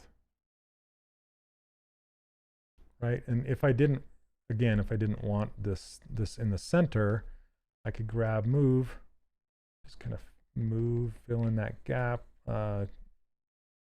relax it, and then grab pinch, come along and add a little edge here. Super subtle things. Bring this pinch down like this. see how much easier that is to deal with a lower resolution mesh than it is to deal with Sculptris Pro, that high resolution, trying to, smooth that out. Sculptris Pro or dynamic topology is fantastic for when you're down in the weeds and you're trying to do like your eyelids and all of that stuff and get it in there, because if you Z-remesh too early, and I think I actually talk about this in the mini bust head course, if you Z-remesh too early, then you are kind of forcing yourself to move to the next milestone, the next phase. And if you forgot something, like if you forgot to stitch something in, or if you forgot to add something, you're going to run out of geometry pretty quickly because you didn't account for it, right? That's why when you want to Sculptris, use that and stitch everything together and make sure it's all included, and then use Z-remesh to get yourself to that low resolution subdivided state. Okay. And as we move forward and do these challenges, I think we're going to be doing either hair or clothing next. You'll see how I continue to always end with the goal of a low resolution subdivided mesh. Okay. It's hardly ever where I stop at Sculptris Pro. I always usually take it to the Z-remeshed subdivided state because of this that you're seeing right here, how it's nice and clean and smooth. Okay. So question, so once you do have the clean mesh and you add those pinches and smooth some areas, do you Z-remesh it again? No. I don't, because it will get rid of those creases that you just put in. It will just even those out. So even though this is pinched a little bit, I still consider this a nice, clean, a nice, clean sculpt mesh. I don't want to say retopologize because this is not an animatable mesh. Don't send this to Maya to rig, okay? Or to Blender to rig. This is a good, solid, sculptable mesh, okay? That just means I can pose this. So say later on, let's just pretend I'm done and I have all my pieces and I want to pose this, okay? So basically, if I want to make his knee bend, right, I can go grab this lasso tool and I turn off symmetry and I'm just going to raise his one leg. And I'm going to just mesh it or mask it right across his knee like so. And I can grab the mask pen and just kind of fix this a little bit and then blend or blur the mask a little bit and then put my gizmo right here and then rotate this leg up. Whoop. See how easy that is to pose? And see how it gives me this nice even topology. Sometimes I'll have to come back in and sculpt it out a little bit. Like say if I want an even stronger kneecap right here after it's bent, I can easily just push that around with my move tool and make him have a nice knee like that. And it gives me this nice crease in the back where the leg comes together. See that? That's what I'm talking about. This exactly is why you want to end with a nice, clean, sculptable mesh. And this is something that you can bake to your low resolution. I wouldn't, this is not considered your low resolution. I want to hammer that home so hard that you guys feel it. And don't consider this, because when I'm streaming on Pixelogic, I get that question like once every 30 minutes. Like, can I animate this? No, you can't. I mean, you can, you shouldn't. Just because you can doesn't mean you should. Okay, does that make sense? Does that make sense for everyone? I hope so. I hope you can see it. I hope you're on the same page. I like his like, it's like he's kissing somebody, right? He's got his one leg up. Oh goodness. Okay, I think we're going to end it there. I hope this all makes sense to you. I gave you a whole bunch of technical information in the matter of 3 hours. So this, like I said, this is the most technical challenge I believe that we're going to have, other than probably the game character, like later on if I decide to do one. So yeah, so hopefully this all makes sense. Go back and watch it if it doesn't, and get it sunken in. Just remember the goal and then how to get there. So you want to stitch all your pieces together, and then either tessimate to level out the playing field, and then go in and do some of your light sculpting details and polishing work, and then use that as a base mesh to then go through and chop up your models and use them as you need to. You don't need to stitch your entire character together all at once. I want to say, unless it's a cartoon character, but even then, you sometimes want to leave things separated, like ears and things like that. You can leave them separate and still sculpt on them and stitch them in later on. You don't have to do it all at once. It's not like a milestone where you're like, okay, I'm going to stitch my entire character together, and because that'll instantly freeze you in place, right? So just kind of baby steps. All right, Karen, sounds good. Karen says there'll be about 2,000 views on this shortly, and they'll all be by me. Okay, you guys good? You good? Any more questions? I don't want to leave you hanging with any questions. If I'm sure you'll have questions once you start doing stuff, and we'll do another Q&A next Friday. And so because I really want to, I want to catch where you guys are getting hung up and help you through it. Okay. All right. Thanks everyone. Yeah, it's been great. And I've been enjoying these challenges. I really do. I love them a lot. And like I said, I'm going to be adding an accelerator program. I don't know what I'm going to call it yet. Accelerator program, which is, it's going to be almost like group coaching on a much more intimate level, where you get weekly, sometimes twice a week coaching. And it's going to be a year-long thing that you can pay to accelerate your learning fast. So with more coaches than just myself. And I've got some really awesome people interested. I can't wait to share that with you guys. So, okay. And one last thing. I know this whole weekly challenge thing is kind of throwing our weekly Q&A sessions bi-weekly Q&A sessions to the curb a bit. And I still intend on getting to those and talking, just doing some kind of a video, or at least some feedback on those for those of you waiting for that. So I just want to put our regular Q&A on hold until we can kind of get through these challenges. And I'm hoping all of you are going through this together along with us, because after we do this once live, you guys are lucky. I'm not going to do this again. This is going to become the 2.0 course content. This is it. It's going to be 10 to 12 weeks of weekly challenges. So if you're a new student and you're just coming in, it's going to be like 12 challenges or something like that. So, okay. I've been quite busy lately, but I learned a lot from these challenges. Awesome, Shane. So I have it really helps me to focus and breaks down making a character a lot easier, and helps me point out errors early in the process. That's the goal. Yep. Fail quickly. Not saying fail, but make your mistakes as fast as you can so you can get past them. That's the whole idea. So, all right, you guys, thank you so much. Have a wonderful, wonderful week. And I'll be streaming on the Pixelogic live stream tomorrow. You can catch me there. If not, we'll see you next Sunday for the Q&A for this challenge. All right, take care. Have a wonderful week, and we'll see you later.